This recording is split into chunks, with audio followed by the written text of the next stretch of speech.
Shahiduzzaman toric ভাই কয়েক জায়গায় ব্যবস্থাপনা করেছে, সব জায়গা পাল্টিয়ে এখানে 3 লক্ষ লোক বসতে পারে এরকম জায়গা করা হয়েছে। তারপরে লোক হয়ে গেছে 4-5 লক্ষের মতো। এটা তো out of capacity. The situation is totally out of control.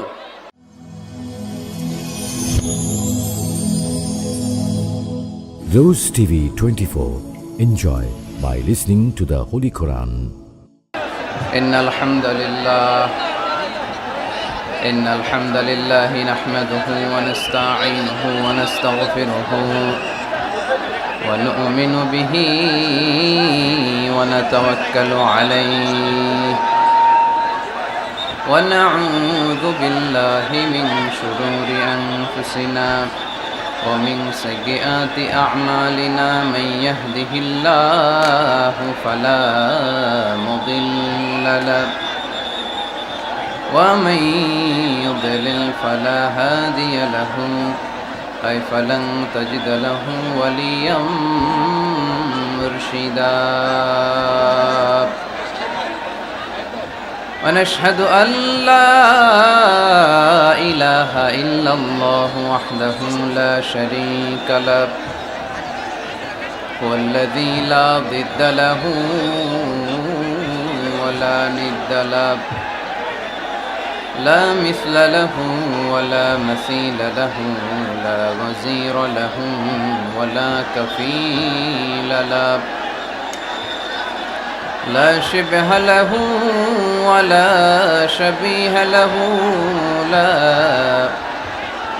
ولد له ولا والد له وهو الواحد الفرد الصمد لم يلد ولم يولد ولم يكن له كفوا أحد ونشهد أن سيدنا ونبينا وحبيبنا وبشيرنا ونذيرنا وطبيبنا وطبيب أرواحنا وحبيبنا وحبيب ربنا محمدا عبد الله ورسوله أرسله بالحق بشيرا ونذيرا وداعيا إلى الله بإذنه وسراجا منيرا أما بعد فقد قال الله تعالى في كلامه المجيد وفي فرقانه الحميد أعوذ بالله من الشيطان الرجيم بسم الله الرحمن الرحيم والضحى والليل إذا سجى ما ودعك ربك وما قلى وللآخرة خير لك من الأولى ولسوف يعطيك ربك فترضى إن الله وملائكته يصلون على النبي يا أيها الذين آمنوا صلوا عليه وسلموا تسليما اللهم صل على محمد وعلى آل محمد كما صليت على إبراهيم وعلى آل إبراهيم إنك حميد مجيد اللهم بارك على محمد وعلى آل محمد كما باركت على إبراهيم وعلى آل إبراهيم إنك حميد مجيد সকল প্রশংসার মালিক কে? আওয়াজ করে উত্তর দিতে হবে। সকল প্রশংসার মালিক কে? সকল ক্ষমতার উৎস কে? কেউ যেটা পারে না পারে কে?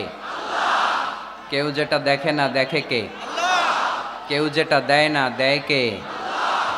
সে আল্লাহর জন্য আমরা আওয়াজ করে পড়ব আলহামদুলিল্লাহ।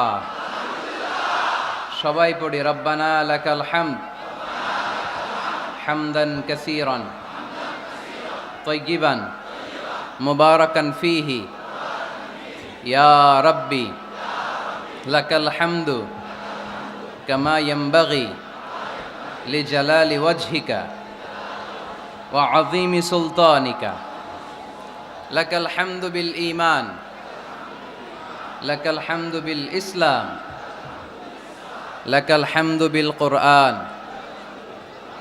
আমরা প্রশংসা করলাম কার? সব সময় প্রশংসা করতে হবে কার? খাওয়ার সময়, ঘুমানোর সময়, ইবাদতের সময়। 13তম ঐতিহাসিক তাফসিরুল কোরআনের প্রোগ্রাম, তার মানে প্রায় 13টি বছর ধরে এই ময়দানে কথা হয়। আমরা খুশি না বেজার? এই ময়দানে কিয়ামত পর্যন্ত কোরআনের কথা চলুক, হক কথাগুলো ছড়িয়ে পড়ুক। আমরা চাই কি চাই না? আপনাদের শুকরিয়া যে আমাকে আপনারা রেখেছেন প্রধান আলোচক।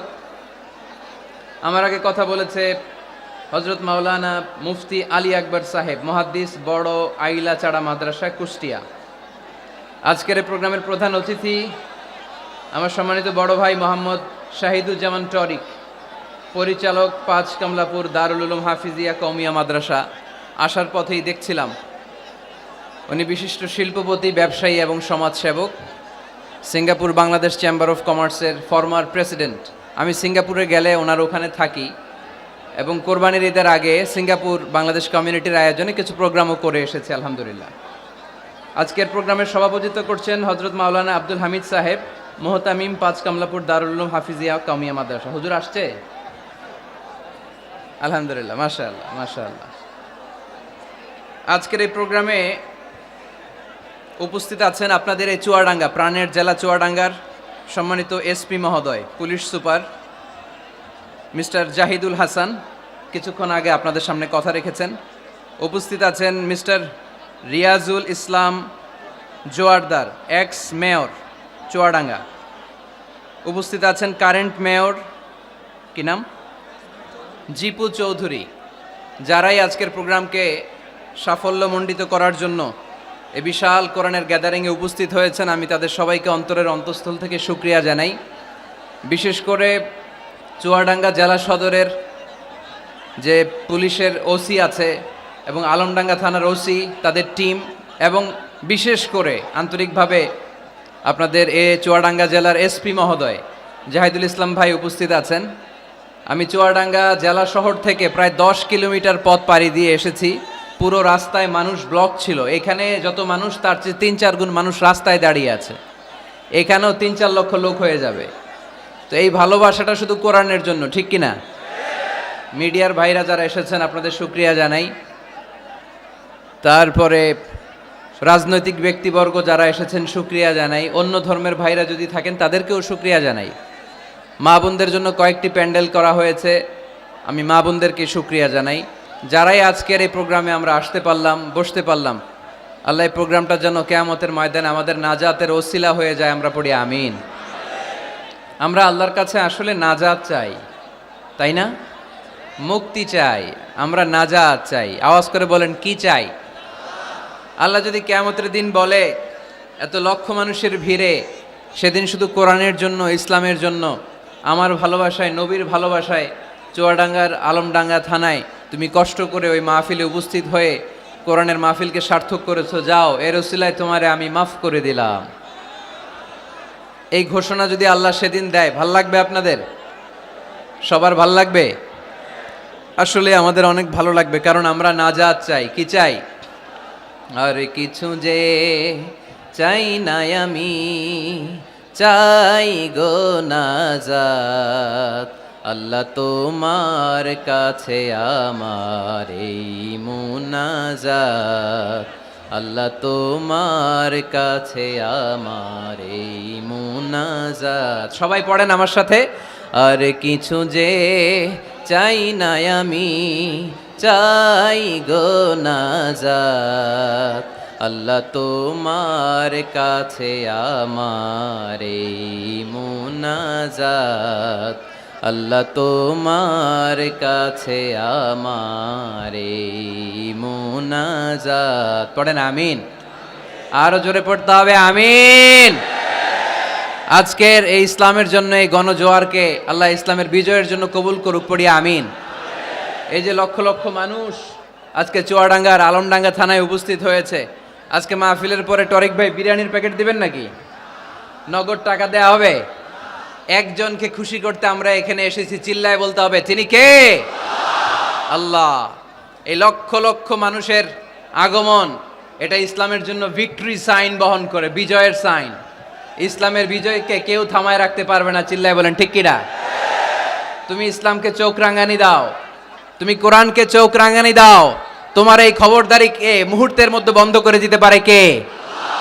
যারাই ইসলামের বিজয়ের পথে আসবে তাদের জীবনকে উজালা করবে কে? আর যারা ইসলামের বিরুদ্ধে ষড়যন্ত্র করে তাদের সাথে আমাদের কোনো সম্পর্ক।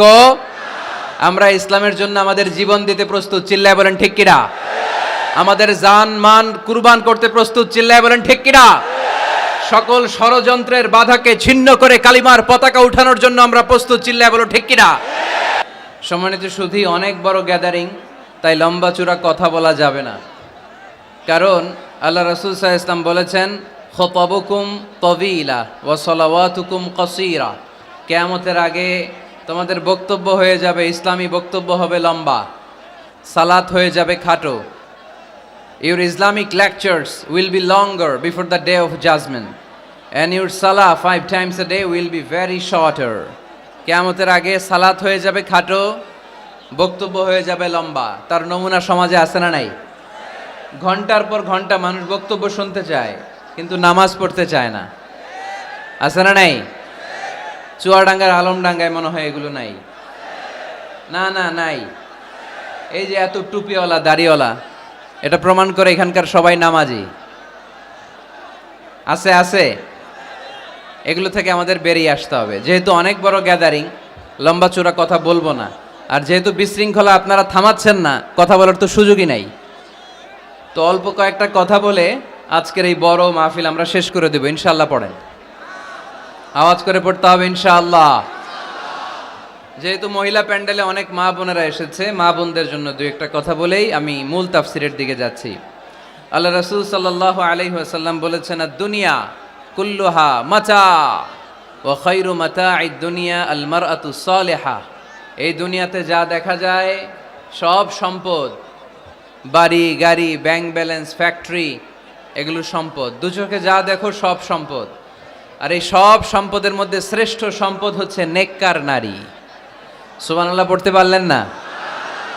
এ দুনিয়ার যত সম্পদ আছে সব সম্পদের মধ্যে শ্রেষ্ঠতম সম্পদ হচ্ছে নেককার নারী, যেটা টাকা দিয়ে কেনা যায় না।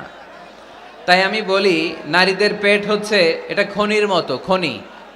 আপনারা কি তেলের খনির নাম শুনেছেন? তেলের খনি, গ্যাসের খনি, কয়লার খনি, সোনার খনি, হীরার খনি।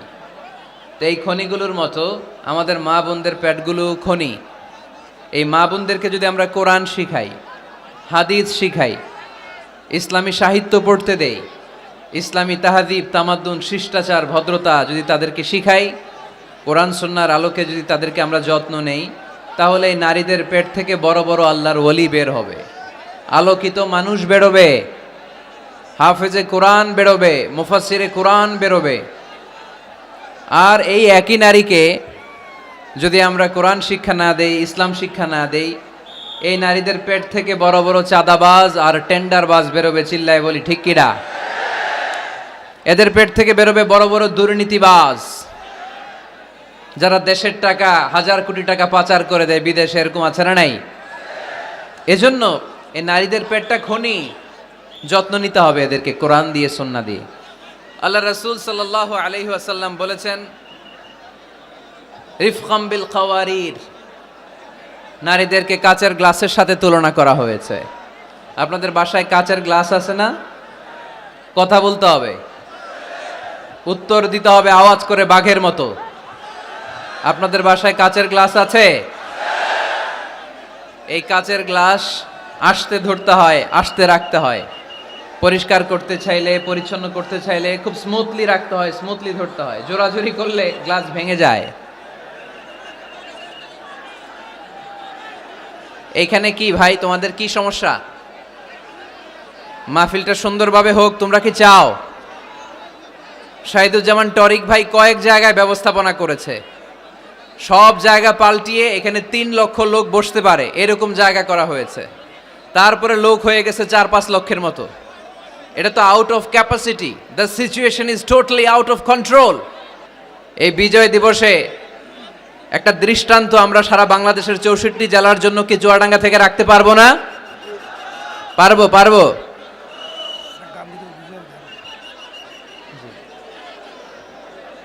আজকের এই বিজয় দিবসে দেখিয়ে দিতে হবে যে 9 মাস রক্তক্ষয়ী যুদ্ধের মাধ্যমে যেমনি আমরা গোটা বিশ্বে এক বিরল দৃষ্টান্ত এক্সাম্পল স্থাপন করেছি, আজকে চুয়াডাঙ্গার আলমডাঙ্গা থানা তো একটা দৃষ্টান্ত স্থাপন করতে হবে তোমাদেরকে, যে লক্ষ লক্ষ লোক জায়গা ছিল না, আমরা দাঁড়িয়ে দাঁড়িয়ে ঘেমে অস্থির হয়ে কোরআনের কথা শুনেছি। এই জায়গাটাতে এত ধাক্কাধাক্কি করলে তো চলবে না রে ভাই। জায়গা পাওয়া না গেলে আস্তে করে পেছনের দিকে তোমরা মুভ করো, কিন্তু প্যান্ডেলের এত কাছে যদি আওয়াজ করো তাহলে তো কথা বলা যাবে না। কয়েকবার আমি আলোচনা থামিয়ে তোমাদেরকে শান্ত করার চেষ্টা করলাম, কিন্তু ব্যর্থ হয়েছি।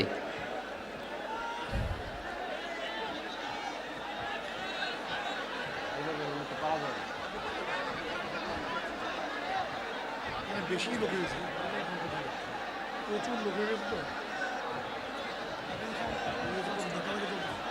ধরা যেতে পারছে। 3-4 লক্ষ হয়ে গেছে।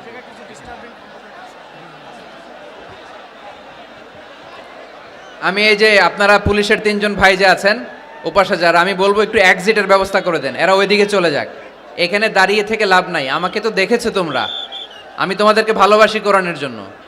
হয় দাঁড়িয়ে থাকো চুপ করে, তা না হলে আস্তে করে পিছনের দিকে যাওয়ার চেষ্টা করো। এই ধাক্কাধাক্কি করলে জনস্রোত এসে হতাহতের ঘটনা ঘটবে, মিডিয়া ম্যানদের ক্যামেরা ভাঙচুর হবে। আস্তে আস্তে পেছনের দিকে যাও, আস্তে আস্তে এক্সিট নাও, এক্সিট। আজকে 16ই ডিসেম্বর, তাই না? আমাদের কি দিবস? বিজয় দিবস। এই লক্ষ লক্ষ জনতা নিয়ে আমরা দোয়া করি আল্লাহ যেন সকল মুক্তিযোদ্ধা ভাইদের কবরগুলোকে জান্নাতের টুকরা বানায় দেয়। আমরা পড়ি আমিন। যতদিন বাংলাদেশ থাকবে ততদিন মুক্তিযোদ্ধাদের জন্য, শহীদদের জন্য দোয়া আমাদের হৃদয়ে আছে না নাই? এক সাগরে রক্তের বিনিময়ে বাংলার স্বাধীনতা আনলে যারা, আমরা তোমাদের ভুলব না, আমরা তোমাদের ভুলব না। এক সাগরে রক্তের বিনিময়ে বাংলার স্বাধীনতা আনলে যারা, আমরা তোমাদের ভুলব না, আমরা তোমাদের ভুলব না। দুঃসহ বেদনার কণ্টক পথবে, শোষণের নাগ পাশ ছিঁড়লে যারা, আমরা তোমাদের ভুলব না, আমরা তোমাদের ভুলব না। ঠিক কিনা? সকল মুক্তিযোদ্ধাদের কবরগুলোকে আল্লাহ তুমি জান্নাতের বাগান বানিয়ে দাও, পড়ি আমিন। তোমার বিশেষ নূর দিয়ে মুনাওয়ার করে দাও, আওয়াজ করে পড়ি আমিন। এ দুনিয়াতে যা দেখা যায় সব সম্পদ, আর এই সম্পদের মধ্যে শ্রেষ্ঠ সম্পদ হচ্ছে নেককার নারী। তাই বোনদেরকে যেন আমরা কোরআন সুন্নাহর পথে আসার সুযোগ করে দেই, তাদেরকে যেন ইসলামী লেকচার পড়ার সুযোগ করে দেই, ইসলামী বই পড়ার সুযোগ করে দেই। ইসলাম বলেছে খায়রুকুম মান বুখিরা বিল উনসা, যে ঘরের প্রথম সন্তান কন্যা ওই ঘরটারে বরকত দিয়ে ভরে দেয় কে? আপনাদের ঘরে সর্বপ্রথম মেয়ে হয়েছে কার কার? দেখি প্রথম মেয়ে কার? মাশাআল্লাহ, আমারও 2 মেয়ে। আপনার 2 মেয়ে, মাশাআল্লাহ। হাত নামান চুয়াডাঙ্গার ভাইরা, হাত নামান। তো এই ঘরগুলো বরকতময়। আল্লাহ রাসূল সাল্লাল্লাহু আলাইহি ওয়াসাল্লামের 3 ছেলে ছিল, একজনও বেঁচে ছিল না। আল্লাহ নিয়ে গেলেন ছোটবেলায়। 4 মেয়ে ছিল, ওনারা বেঁচে ছিলেন। রুকাইয়া, যায়েনাব, উম্মি কুলসুম আর ফাতেমা। আওয়াজ করে পড়েন সুবহানাল্লাহ। ফাতেমা রাদিয়াল্লাহু তাআলা আনহাকে আল্লাহ রাসূল সাল্লাল্লাহু আলাইহি ওয়াসাল্লাম খুব বেশি ভালোবাসতেন। আল্লাহ রাসূল সাল্লাল্লাহু আলাইহি ওয়াসাল্লাম বলতেন, ফাতেমা তু বিদউম মিন্নি, ফাতেমা আমার কলিজার টুকরা। যে ফাতেমারে কষ্ট দেয় সেজন্য আমি নবীকে কষ্ট দেয়, আর যে ফাতেমার মুখে হাসি ফুটায় সেজন্য আমি বিশ্ব নবীর মুখে হাসি ফুটাই। সুবহানাল্লাহ। রাসূল সাল্লাল্লাহু আলাইহি ওয়াসাল্লাম কোনো সফরে গেলে সব শেষে ফাতেমা রাদিয়াল্লাহু তাআলা আনহার সাথে দেখা করে যেতেন। আবার সফর থেকে যখন আল্লাহ রাসূল সাল্লাল্লাহু আলাইহি ওয়াসাল্লাম ঘরে ফিরতেন, তখন এসেই আল্লাহ রাসূল সাল্লাল্লাহু আলাইহি ওয়াসাল্লাম ফাতেমা রাদিয়াল্লাহু তাআলা আনহার সাথে দেখা করতেন। নারীদেরকে খুব ভালোবাসতেন। বলতেন রিফকাম বিল কাওয়ারির, কাচের গ্লাসের সাথে আল্লাহ রাসূল নারীদেরকে তুলনা দিয়েছেন। কাচের গ্লাস যেমনি আস্তে রাখি, আস্তে ধরি, আস্তে উঠাই, আমাদের মা বোনদের সাথে যেন আমরা খারাপ আচরণ না করি, আমরা যেন মেজাজ না দেখাই, আমরা যেন মুচকি হাসি দিয়ে কথা বলি। এদিকে বিবাহিত আছেন কারা কারা আজকে দেখি? বিবাহিত? এই ছোট বাচ্চারা তোমরা হাত তুলো না আবার। মাশাআল্লাহ, হাত নামান। আপনারা বাসায় রাগারাগি করেন না তো? ভাবিদের সাথে রাগারাগি করবেন না। আপনার ব্যাপারে ভাবিদের কাছ থেকে আল্লাহ তাআলা সার্টিফিকেট নেবেন। খায়রুকুম খায়রুকুম লিআহলি, তোমাদের মধ্যে আল্লাহর কাছে ওই ব্যক্তি সবচেয়ে সেরা যে তার স্ত্রীর কাছে সেরা। এজন্য স্ত্রীর সাথে ভালো আচরণ করবেন, মুচকি হাসি দিয়ে কথা বলবেন। আল্লাহ রাসূল বলেছেন, তাবাসসুমুকা ফি ওয়াজহি আখিকা সাদাকা, your smile to your brother it's a charity. তুমি তোমার ভাইয়ের দিকে তাকিয়ে যে মুচকি হাসি দাও, ওই মুচকি হাসি দিলেও সৎকার সওয়াব দেয় কে? আপনি স্ত্রীর সাথে মুচকি হাসবেন, সওয়াব আছে না নাই? স্ত্রীকে ভালোবাসার কথা শোনাবেন, সওয়াব আছে না নাই? এমনকি আল্লাহর হাবিব বলেছেন, অফি বুদআই আহাদিকুম সাদাকা, তোমরা শীতের রাতে স্বামী স্ত্রী যখন এক কম্বলের নিচে সময় কাটাও, ওই সময়গুলোর জন্য তোমার আমলনামায় সওয়াব দিয়ে ভরে দেয় কে? এজন্য আজকে থেকে মুচকি হাসি দিয়ে কথা বলবেন, আগে সালাম দিবেন। স্ত্রীকে আগে সালাম দিতে রাজি আছেন তো? আল্লাহ রাসূল সাল্লাল্লাহু আলাইহি ওয়াসাল্লাম ওনার স্ত্রীদেরকে আগে সালাম দিতেন। আম্মা জান আয়েশা বললেন, এত বছর বিশ্বনবীর সাথে সংসার করলাম, একদিনও আল্লাহ রাসূল সাল্লাল্লাহু আলাইহি ওয়াসাল্লামকে আমি আগে সালাম দিতে পারি নাই। মাঝে মাঝে লুকিয়ে থাকতাম যে আজকে আগে সালাম দিব। কিন্তু আল্লাহ রাসূল সাল্লাল্লাহু আলাইহি ওয়াসাল্লাম এশার নামাজ পড়ে যখন ঘরে ঢুকতেন, ঘরে ঢোকার অনেক আগ থেকে আম্মা জান আয়েশাকে বলতেন, আসসালামু আলাইকুম ওয়া রাহমাতুল্লাহি ওয়া বারাকাতুহু। এজন্য আমরা যেন বেশি বেশি সালাম দেই। তো একজন নারী বরকতময় কিনা আমরা বুঝবো তার প্রথম সন্তান যদি কন্যা। তার মানে কন্যা আসলেই ঘরে বরকত আছে না নাই? আছে। এরপরে এই কন্যাকে যখন আপনি শিক্ষা দান করবেন, ভালো পাত্রের হাতে তুলে দিবেন, তখন ওই কন্যা বাবার জন্য জান্নাতের দরজা খুলে দেয়। সুবহানাল্লাহ পড়তে পারলেন না? এরপর সে যখন কারো স্ত্রী হয়, তার কাছ থেকে আল্লাহ তাআলা সার্টিফিকেট নেয় স্বামীর ব্যাপারে। তারপর যখন সন্তান সম্ভবা হয়, অনেক নারী বাচ্চা ডেলিভারি করতে যেয়ে মারা যায়। সন্তান ডেলিভারি করতে যেয়ে যে নারী মারা যায়, ওই নারীদেরকে কিয়ামতের দিন আল্লাহ শহীদদের কাতারে দাঁড় করায় দিবেন। আর যদি সহি সালামতে বাচ্চা ডেলিভারি করতে পারে, তাহলে ইসলাম বলে আল জান্নাতু তাহতা আকদামি উম্মাহাতিকুম। ও দুনিয়ার পুরুষেরা শোনো, তোমাদের পায়ের নিচে থাকে জুতা, জুতার নিচে থাকে বালু, আর এক একটা মায়ের পায়ের নিচে থাকে তার ছেলে মেয়েদের জান্নাত। পড়েন সুবহানাল্লাহ। ওগো মা তুমি এই ধরনের শ্রেষ্ঠ নিয়ামত, তোমারই পদ তলে রয়েছে জান্নাত। ওগো মা তুমি এই ধরনের শ্রেষ্ঠ নিয়ামত, তোমারই পদ তলে রয়েছে জান্নাত। সুবহানাল্লাহ পড়েন। আচ্ছা, এই দুনিয়াটাকে যদি 100 বার আমরা বিক্রি করে দেই, ওই বিক্রির টাকা দিয়ে জান্নাতের একটা টেবিলের দাম হবে? এই দুনিয়াকে 2000 বার বিক্রি করে দিলে যেই টাকা পাওয়া যাবে, ওই টাকা দিয়ে যদি জান্নাতের একটা চেয়ার কিনতে চাই, ওই চেয়ারের দাম হবে?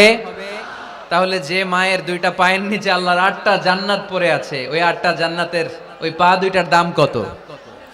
রাসূল সাল্লাল্লাহু আলাইহি ওয়াসাল্লাম বলেছেন, লাউ কাতা'তা জিলদাক, তুমি তোমার গায়ের চামড়া কেটেও যদি মায়ের পায়ের জুতা বানিয়ে দাও, তাহলে ছোটবেলায় যে দুধ খেয়েছো, এক ঢোক দুধের শোধ কোনোদিন আদায় হবে না। চিল্লায় এখন সুবহানাল্লাহ। মায়ের এক ধার দুধের দাম, কাটিয়া গায়ের চাম, পাপস বানাইলেও ঋণের শোধ হবে না। এমন দরদি ভাবে কেউ হবে না আমার মাহাগো। ঠিক কিনা? এজন্য মা বাবা যাদের বেঁচে আছে, আমরা যেন মা বাবার কাছ থেকে দোয়া নেই। পীর সাহেবের কাছে যদি দোয়া নিতে যান, দোয়া কবুল হতেও পারে, নাও হতে পারে। গোটা বিশ্বের সব পীর সাহেব যদি এক গ্লাস পানির মধ্যে দোয়া পরে ফু দেয়, গোটা বিশ্বের সব ইমাম সাহেব যদি, খতিব সাহেব যদি এক গ্লাস পানির মধ্যে দোয়া পড়ে ফু দেয়, আর আপনার আম্মা শুধু সুবহানাল্লাহ বলে যদি আরেক গ্লাস পানির মধ্যে ফু দেয়, আপনার মায়ের দোয়াটা মুহূর্তে আল্লাহর দরবারে কবুল হয়ে যাবে। এজন্য আব্বা আম্মার দোয়া নিতে রাজি আছি তো? যাদের আব্বা আম্মা বেঁচে আছে, আল্লাহ যেন হায়াত দারাজ করে, আমরা পড়ি আমিন। যারা আমরা আমাদের আব্বা আম্মা, আমাদের বটবৃক্ষগুলোকে হারিয়েছি, তাদের কবরগুলোরে আল্লাহ জান্নাতের বাগান বানিয়ে দিক, আমরা পড়ি আমিন। আর দেরি না করে আমরা সরাসরি মহাবিশ্বের মহাবিশ্বয় মহাগ্রন্থ আল কোরআন আল কারিম থেকে কথা শুনব। আমরা যে বইটা থেকে কথা শুনবো, চুয়াডাঙ্গার ভাইয়েরা দেহের সবটুকুন শক্তি গলার মাঝ বরাবর এনে আওয়াজ করে বলেন তো, এই বইটার নাম কি? এই কোরআনে কোনো ভুল আছে? সন্দেহ আছে? সংশয় আছে? আমাদের জীবন সমস্যার সব কিছুর সমাধান এই কোরআনের ভেতরে দিয়েছে কে? সমাধান চাও যদি জীবনে মরণে, ফিরে যাও খুঁজে নাও, চোখ রাখো কোরআনে। ঠিক কিনা? সমাধান চাও যদি জীবনে মরণে, ফিরে যাও খুঁজে নাও, চোখ রাখো কোরআনে। If you want a solution this দুনিয়ায় নাখিরা, go back have a look to the holy কোরআনে। ঠিক কিনা? এজন্য আমরা সমস্যার সমাধান চাইলে চোখ রাখতে হবে যেই কিতাবের দিকে, কিতাবটার নাম আল কোরআন। এই কিতাবে কোনো ভুল নাই, এই কিতাবে কোনো সন্দেহ নাই, কোনো সংশয় নাই। এই কিতাবে যে সন্দেহ নাই, এ কথা কোরআনে বলে দিয়েছে কে? রব্বুল আলামিন বলেন, যালিকাল কিতাবু লা রাইবা ফীহি হুদাল লিল মুত্তাকিন। সবাই পড়েন আমার সাথে, যালিকাল কিতাবু লা রাইবা ফীহি হুদাল লিল মুত্তাকিন। This is the book, the most authentic and original book in the world. There is no doubt in it and a guidance to those who are muttaqin. এই বইটা এমন বই যেখানে কোনো ভুল নাই, কোনো সন্দেহ নাই, কোনো সংশয় নাই। মুত্তাকিনদের জন্য এই বইয়ের ভেতরে হেদায়েত রেখে দিয়েছে কে? আল্লাহ। আবার রব্বুল আলামিন বলেন, আলিফ লাম রা, কিতাবুন আনজালনাহু ইলাইকা লিতুখরিজান الناس من الظلمات إلى النور. O Muhammad sallallahu alayhi wa sallam, I've revealed this holy and sacred book unto you in order to lead the mankind out of darkness into the light. O Nabi, আমি কেন এই কোরআনকে আপনার কাছে পাঠিয়েছি আপনি জানেন? অন্ধকারাচ্ছন্ন মানুষগুলোকে আলোর পথে নিয়ে যাওয়ার জন্য, জাহান্নামীগুলারে জান্নাতি বানানোর জন্য, রাম আর বামপন্থী গুলার ডানপন্থী বানানোর জন্য। চিল্লায় বলো ঠিক কিনা? এজন্য কোরআনের সাথে আমাদের অ্যাটাচমেন্ট বাড়ানোর দরকার আছে না নাই? আমরা যেন বেশি বেশি কোরআনের সাথে সম্পর্ক বাড়াতে পারি, কোরআনকে যেন আমরা বন্ধু বানাই। আমাদের বন্ধু হবে কোরআন। আমাদের বন্ধু হবে কি? আমাদের নিঃসঙ্গ সময়ের বন্ধু হতে হবে কোরআন। এই কোরআন যদি দুনিয়াতে আমরা বন্ধু বানাতে পারি কোরআনকে, কবরেও এই কোরআনকে আমাদের বন্ধু বানায় দিবে কে? কিয়ামতের ময়দানে ওই কোরআনকে আমাদের জন্য সুপারিশকারী করে বানাবে কে? সেই মহাবিশ্বের মহাবিশ্বয় মহাগ্রন্থ আল কোরআন আল কারীম থেকে আমি একটা সূরার কিয়দাংশ তেলাওয়াত করেছি। আজকের চুয়াডাঙ্গার এই বিশাল জনসমুদ্রে এই সূরার কিছু মেসেজ এই চমৎকার রজনীতে আপনাদের সাথে আমি শেয়ার করব। আওয়াজ করে পড়তে হবে ইনশাআল্লাহ। কোরআনের যেখান থেকেই বলি ওইখান থেকে বরকত আছে না নাই? অনেকে বলে, হুজুর ওই এলাকায় পর্দার ওয়াজ করছেন, এখানে পর্দার কথা বলেন কেন? বলে না? অনেকে বলে, হুজুর ওই জেলায় নামাজের ওয়াজ করছেন, তো এই জেলায় আবার নামাজের কথা কন কেন? হুজুর ওইখানে সুদ খাওয়া যাবে না বলছেন, এইখানে বলেন কেন? নামাজ কি শুধু ওই জেলায় লাগবে? পর্দাকে শুধু ঢাকাবাসীদের জন্য লাগবে, চুয়াডাঙ্গায় লাগবে না? আমরা সূরা ফাতিহা প্রতিদিন কয়বার পড়ি? ফরজ নামাজে 17 বার, সুন্নত সহ 40-45 বার। যে ব্যক্তি 50 বছর ধরে নামাজ পড়ে, এই বেটা যে কয় লক্ষবার সূরা ফাতিহা পড়ছে বেটা নিজেও জানে না, ঠিক কি না? আচ্ছা, আপনারা কি জানেন যে সূরা আর রহমানে একটা আয়াত আছে, যে আয়াতটা আল্লাহ বারবার বারবার ওই সূরার ভেতরে উল্লেখ করেছে, সূরা আর রহমানে? জানেন কি আয়াতটা কি? কি আয়াত? ফাবি আইয়ি আলা রাব্বিকুমা তুকাদ্দিবান। এই আয়াতটা আল্লাহ তাআলা একবার দুইবার নয় 31 বার উল্লেখ করেছেন সূরা আর রহমানের ভেতরে। সুবহানাল্লাহ পড়েন। তার মানে জরুরি কথা সব জায়গায় বলতে হয়, বারবার বলতে হয়, চিল্লায় বলতে হবে, ঠিক কি না? আজকে আমরা সূরা দোহা থেকে কথা শুনবো। সূরাতুদ দোহা, আওয়াজ করে বলেন তো সূরাটার নাম কি? এই আপনাদের গলার আওয়াজ। সারা বিকাল আর সন্ধ্যায় চিল্লাচিল্লি করতে করতে আপনাদের এনার্জি শেষ, তাই না? সূরাটার নাম সূরাতুদ দোহা। আওয়াজ করে বলেন তো সূরার নাম কি? মাশাআল্লাহ, আওয়াজ আছে তো? এনার্জি শেষ হয়ে যায় না এখনো বেঁচে আছে চুয়াডাঙ্গার লোক। তো আলোচনা শেষ পর্যন্ত এরকম আওয়াজ করে উত্তর দেয়া যাবে? মাশাআল্লাহ, এখন একেবারে ঠান্ডা। এবার আমরা প্রাণ খুলে কথা শুনবো কোরআনের। এই সূরাটা কোরআনের 93 নাম্বার সূরা। কত নাম্বার? এই সূরায় আয়াত আছে 11টা। কয়টা? এই সূরাটা মাক্কি সূরা। কি সূরা? মাশাআল্লাহ। আমি সবসময় বলি, যেহেতু লক্ষ লক্ষ মানুষের গ্যাদারিং, আমরা যদি ক্লাসের মতো করে প্রশ্ন করি, উত্তর করি, তাহলে আপনাদের মনে থাকবে, কিছু মেসেজ নিয়ে যেতে পারবেন। এজন্য কষ্ট হলেও শেষ পর্যন্ত উত্তর দেওয়া যাবে বাঘের বাচ্চার মতো চিল্লায়া, ইনশাআল্লাহ। তাহলে আমি প্রশ্ন করি, উত্তর দেন। আওয়াজ করে বলেন তো সূরাটার নাম কি? কত নাম্বার সূরা? আয়াত সংখ্যা কত? সূরাটা মাদানী সূরা। কি সূরা? মাশাআল্লাহ, মনে রাখছেন তো দেখি। এই সূরাটা একটা আশা জাগা নিয়ে সূরা। হতাশ ব্যক্তিদের জন্য এই সূরায় মেডিসিন আছে, প্রেসক্রিপশন আছে, আছে রেমেডি। এই সূরার সেন্ট্রাল থিম বা কেন্দ্রীয় আলোচ্য বিষয় হচ্ছে, মুমিন কখনো হতাশ হয় না, মুমিন কখনো নিরাশ হয় না, মুমিন কখনো হাল ছেড়ে দেয় না, মুমিন ভরসা রাখে একজনের উপর। চিল্লায় বলতে হবে, তিনি কে?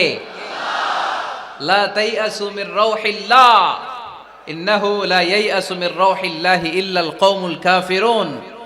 সাইয়েদনা ইয়াকুব আলাইহিস সালাম তার ছেলেদেরকে বলেছিলেন, কলিজার টুকরা, আমার বাছাধনেরা, আল্লাহর রহমত থেকে নিরাশ হয়ো না। আল্লাহর দয়া, কৃপা, করুণা, মার্সি, ব্লেসিংস এন্ড বাউন্টিজ থেকে নিরাশ হয়ো না। কাফেররা ছাড়া আল্লাহর রহমত থেকে কেউ নিরাশ হয় না। মুমিন কখনো আল্লাহর রহমত থেকে নিরাশ হয় না। হ্যাঁ, মুমিনের জীবনে বিপদ আসে, ক্রাইসিস আসে, সংকট আসে। বিপদ নাই, সমস্যা নাই, পেরেশানি নাই, এরকম জীবন কারো আছে? কেউ দাঁড়ায় বলতে পারবেন, হুজুর আমার জীবনে কোনো বিপদ নাই, কোনো সমস্যা নাই? কেউ বলতে পারবেন? বিপদ, পরীক্ষা আল্লাহ আমাদেরকে দেয় পরীক্ষা করবার জন্য, ঠিক কি না? বিপদ আল্লাহ আমাদেরকে দেয় আমাদের কোমরগুলোকে সোজা করবার জন্য, আমাদের পায়ের নিচের মাটিকে শক্ত করবার জন্য, প্রতিকূল পরিবেশে নিজের অবস্থানকে শক্তভাবে জানান দেওয়ার জন্য। চিল্লায় বলেন ঠিক কি না? এজন্য যারা হতাশ, যারা নিরাশ, যারা টেন্সড, ফ্রাস্ট্রেটেড পিপল, হতাশদের জন্য এই সূরায় আছে আশা, আশার বাণী, আলোর বাণী। কারণ দোহা মানে আলো। দোহা মানে কি? আলো কথাটা শুনতেই লাগে ভালো, ঠিক কি না? আলো বললেই কেমন ভাল লাগে না? কারণ আশার আলো, এটা সম্ভাবনার আলো। অন্ধকার দেখলে বাচ্চারা ভয় পায়, আলো দেখলে বাচ্চারা ভয় পায়। এজন্য আমরা অন্ধকার চাই না, আমরা চাই আলোর পথ। এই কোরআন এসেছে আমাদেরকে আলোকিত করতে, ঠিক কি না? আল্লাহ রাসূল সাল্লাল্লাহু আলাইহি ওয়াসাল্লামের খুব মন খারাপ, তিনি খুব বিচলিত, তিনি খুব পেরেশান। আল্লাহ রাসূল সাল্লাল্লাহু আলাইহি ওয়াসাল্লামের পেরেশানি দূর করার জন্য সান্ত্বনার বাণী হিসেবে আল্লাহ তাআলা এই সূরাটা আল্লাহ রাসূলের জন্য ডেডিকেট করে নাজিল করেছেন। চিল্লায় পড়েন সুবহানাল্লাহ। আর আল্লাহ বুঝাতে চেয়েছেন, আমার নবীকে আমি যেভাবে পেরেশানি দূর করেছি, সাহায্য করেছি, মুমিনদের জীবনেও আমি আল্লাহর পক্ষ থেকে সাহায্য আছে না নাই? এজন্য আমরা কখনো হতাশ হব না। এই মেসেজটা যদি বাড়িতে আজকে নিয়ে যেতে পারো চুয়াডাঙ্গার ছেলেরা, অনেকে হতাশ, ব্যক্তি জীবনে, পেশাগত জীবনে, পারিবারিক জীবনে হতাশ, চাকরি হয় না, ব্যবসায় মন্দা, যাদের ব্যবসা মন্দা এই শাহিদুজ্জামান টরিক ভাইয়ের সাথে দেখা করবা। সফল ব্যবসায়ী, বাংলাদেশ কাঁপায়, এখন সিঙ্গাপুর কাঁপাইতেছে। তো তোমরা ওনাকে ধরবা টাইট করে যে ভাই কিভাবে আপনি সফল হলেন, শোনান আপনার সফল হওয়ার গল্প, how to succeed in life, কিভাবে ব্যবসায় সফল হতে হয়, কিভাবে আইকন হতে হয়। শহীদ ভাইয়ের কাছ থেকে চুয়াডাঙ্গার ছেলেরা জেনে নিবা। মুমিন কখনো হতাশ হয় না।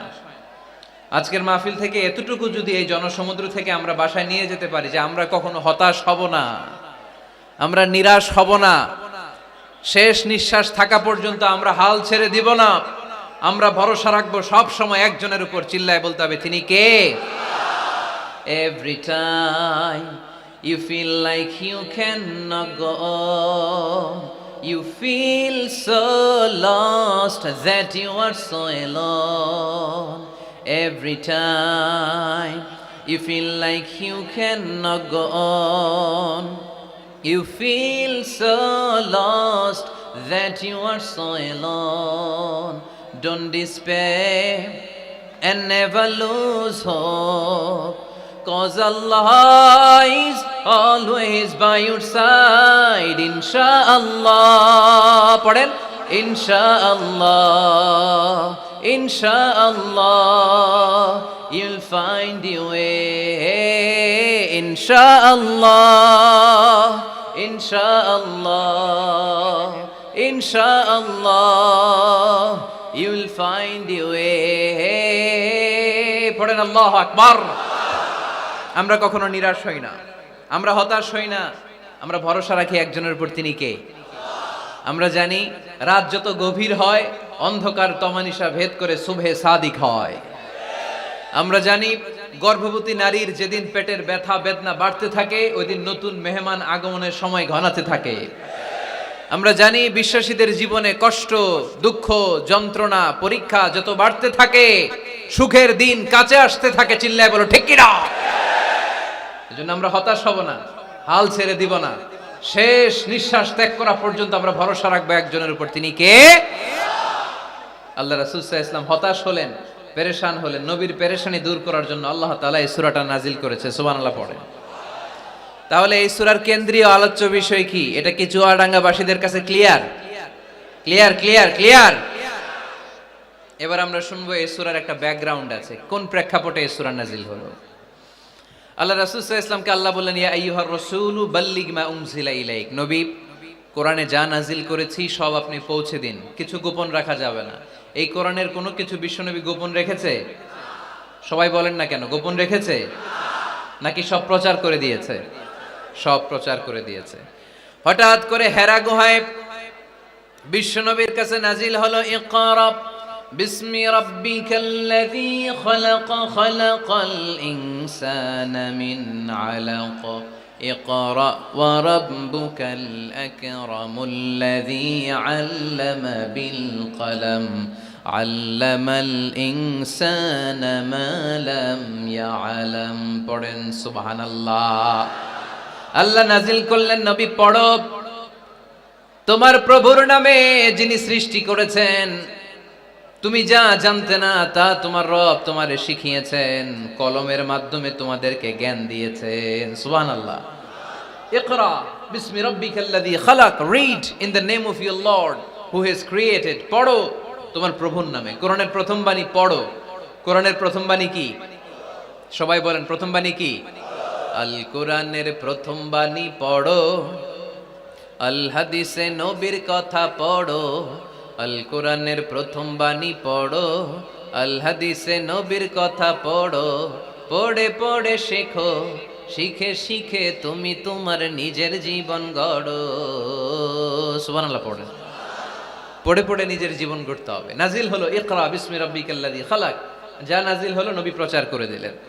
এরপরে আরেক সূরা নাজিল হলো, ইয়া আইয়ুহাল মুযাম্মিল কুমিল লাইলা ইল্লা কালিলা, বিশ্বনবী প্রচার করে দিলেন। এরপরে নাজিল হলো, ইয়া আইয়ুহাল মুদ্দাসসির কুম ফাআনজির, বিশ্বনবী প্রচার করে দিলেন। যাই প্রচার নাজিল হয় তাই তিনি প্রচার করে দেন, যাই নাজিল হয় তাই তিনি প্রচার করে দেন। এরকম চলতে থাকলো কিছুদিন, কিন্তু হঠাৎ করে আর কোনো কোরআনের আয়াত নাজিল হয় না। ওহী আসা বন্ধ হয়ে গেল। ফলে নবীও নতুন কোনো কথা মক্কার লোকদেরকে শোনাতে পারে না। মক্কার লোকেরা বলল, ঘটনা কি মুহাম্মদ? নতুন নতুন আয়াত এতদিন বলতা, এখন বলো না কেন? বলো। বিশ্বনবী বলতে পারে না, কারণ বিশ্বনবী কি মন গড়া কোনো কথা বলে? সবাই যদি বুঝে থাকেন উত্তর দেন, বিশ্বনবী কি মন গড়া কথা কোনোদিন বলেছে? রব্বুল আলামিন বলেন, ওয়ামা ইয়ানতিকু আনিল হাওয়া ইন হুয়া ইল্লা ওয়াহয়ুন ইউহা। আমার নবী মন গড়া কোনো কথা বলেন না। আমার পয়গম্বর মন মস্তিষ্ক কোনো প্রসূত কথা তোমাদের কাছে পেশ করে না। আকাশ থেকে জিব্রাইল মারফত যা তিনি শুনতে পান তা তিনি মক্কাবাসীদের কাছে পৌঁছে দেন। সুবহানাল্লাহ। তো নাজিল হতো, নবী পৌঁছে দিতেন। এখন বন্ধ, পৌঁছাতে পারে না। সাইয়েদনা জিব্রাইল আলাইহিস সালাম আর কোরআন নিয়ে আসে না। রাসূল সাল্লাল্লাহু আলাইহি ওয়াসাল্লাম নতুন কোনো কথা শোনাতেও পারে না। মক্কার লোকেরা হাসাহাসি শুরু করলো, হাততালি দিতে শুরু করলো। মুহাম্মদ, তোমার আল্লাহ তোমারে বর্জন করেছে, তোমার আল্লাহ তোমারে ভুলে গেছে। নাউজুবিল্লাহ পড়তে পারলেন না? ইন্না মুহাম্মাদান ওয়াদ্দাআহু রাব্বুহু ওয়া ক্বালা। এই মক্কার লোকেরা শোনো, মুহাম্মদের রব তো মুহাম্মদের ভুলে গেছে, মুহাম্মদের দিকে ফিরেও তাকায় না, আর নতুন কোন আয়াত পাঠায় না। আবু লাহাবের স্ত্রী উম্মে জামিল বলতে শুরু করলো, ইন্না শাইতানাকা কাদ তারাক। মুহাম্মদ, তোমার কাছে যে একটা শয়তান আসতো জিব্রাইল নামে, ওই শয়তানটা আর আসে না। না, নাউজুবিল্লাহ পড়েন। সবাই টিটকারি করে। এখন রাসূল সাল্লাল্লাহু আলাইহি ওয়াসাল্লাম কিছু বলতেও পারে না, কারণ তিনি তো মন গড়া কিছু বলেন না। যা নাজিল হয় তা পৌঁছে দেন। রাসূল সাল্লাল্লাহু আলাইহি ওয়াসাল্লাম খুব পেরেশান হয়ে গেলেন, চিন্তায় পড়ে গেলেন, হতাশ হয়ে গেলেন। আর মনে মনে ভাবলেন, কি রে, আমি কোনো ভুল করলাম না তো? আমার কোনো অন্যায় হয়ে গেল না তো? এত অপেক্ষা করতেছি, আকাশের দিকে তাকিয়ে আছি, নতুন আয়াত আসে না কেন? আমি কবে নতুন আয়াত শোনাবো? কোন তাফসিরে এসেছে 15 দিন, কোথাও এসেছে 25 দিন, 40 দিন, কোথাও এসেছে কয়েক মাস। আল্লাহ রাসূল সাল্লাল্লাহু আলাইহি ওয়াসাল্লামের কাছে কোরআনের আয়াত নাজিল করাকে বন্ধ রেখেছিল কে? নাজিল হয় না, তিনি কোরআনের আয়াত শোনাতেও পারেন না। আমরাও মাঝে মাঝে এরকম হতাশ হই, কি রে, ব্যবসা করলে লস, চাকরি হয় না, অসুস্থতা, মনে হয় আল্লাহ বোধহয় আমাদেরকে পছন্দ করে না। এরকম টেনশন আমাদেরও আছে না নাই? রাসূল সাল্লাল্লাহু আলাইহি ওয়াসাল্লাম যখন টেনশনে পড়ে গেলেন, আল্লাহ তাআলা এই সূরা নাজিল করার মধ্য দিয়ে আল্লাহ রাসূল সাল্লাল্লাহু আলাইহি ওয়াসাল্লামের টেনশন দূর করে দিলেন। চিল্লায় পড়েন সুবহানাল্লাহ। রাসূল সাল্লাল্লাহু আলাইহি ওয়াসাল্লামের পেরেশানি দূর করার জন্য আল্লাহ নাজিল করলেন, ওয়াদ-দুহা ওয়াল লাইলি ইযা সাজা মা ওয়াদ্দাআকা রাব্বুকা ওয়া মা ক্বালা। ওয়াদ-দুহা, আলোর শপথ, ওয়াল লাইলি ইযা সাজা, নিঝুম নিস্তব্ধ রাতের শপথ। সুবহানাল্লাহ পড়েন। প্রথমে আল্লাহ দুইটা কসম কাটলেন। কয়টা? দুইটা। প্রথমে দোহা, প্রভাতের সূর্য কিরণের শপথ, আলোর শপথ। এরপরে অন্ধকারের শপথ কাটলেন। আলোর শপথ দিয়ে আল্লাহ তাআলা ওহী আশাকে বুঝালেন, আর অন্ধকারের শপথ দিয়ে আল্লাহ ওহী না আশাকে বুঝালেন। আল্লাহ বুঝাতে চাইলেন, নবী, সব সময় আলো থাকলে ভাল লাগে না। 24 ঘন্টায় যদি সূর্যের আলো, এখনো সূর্যের আলো, সকালেও সূর্যের আলো, খালি আলো আর আলো, ভাল লাগবে? কথা বলেন না কেন? আবার 24 ঘন্টায় ঘুটঘুটে অন্ধকার, কোনো আলো টালো নাই, ভাল লাগবে? তার মানে জীবন চালাতে আলোরও দরকার, অন্ধকারেরও দরকার। বিশ্বনবীরে বুঝাতে চাইলেন, নবী, ওহী আসা যেমনি দরকার, মাঝে মাঝে ওহী বন্ধ রেখে আপনার একটু বিশ্রাম দেওয়া দরকার। সুবহানাল্লাহ পড়েন। সরকারি চাকরি যারা করেন, সপ্তাহে কয়দিন জব করেন? জোরে বলেন। 5 দিন। বাকি 2 দিন কি করেন? বিশ্রাম নেন, ছুটিতে থাকেন। 7 দিনে যদি কাজ করা লাগতো, ভাল লাগতো? কথা বলেন না কেন? ভাল লাগতো না। আবার 7 দিনে যদি ছুটি থাকতো, ভাল লাগতো না। তার মানে কাজেরও যেমনি দরকার, বিশ্রামেরও দরকার, ঠিক কিনা? আল্লাহ বুঝাতে চাইলেন, নবী, কাফেরদের কথায় কান দিবেন না। ওরা বলে, আমি আপনারে ভুলে গিয়েছি। না না, কশিন কালেও না।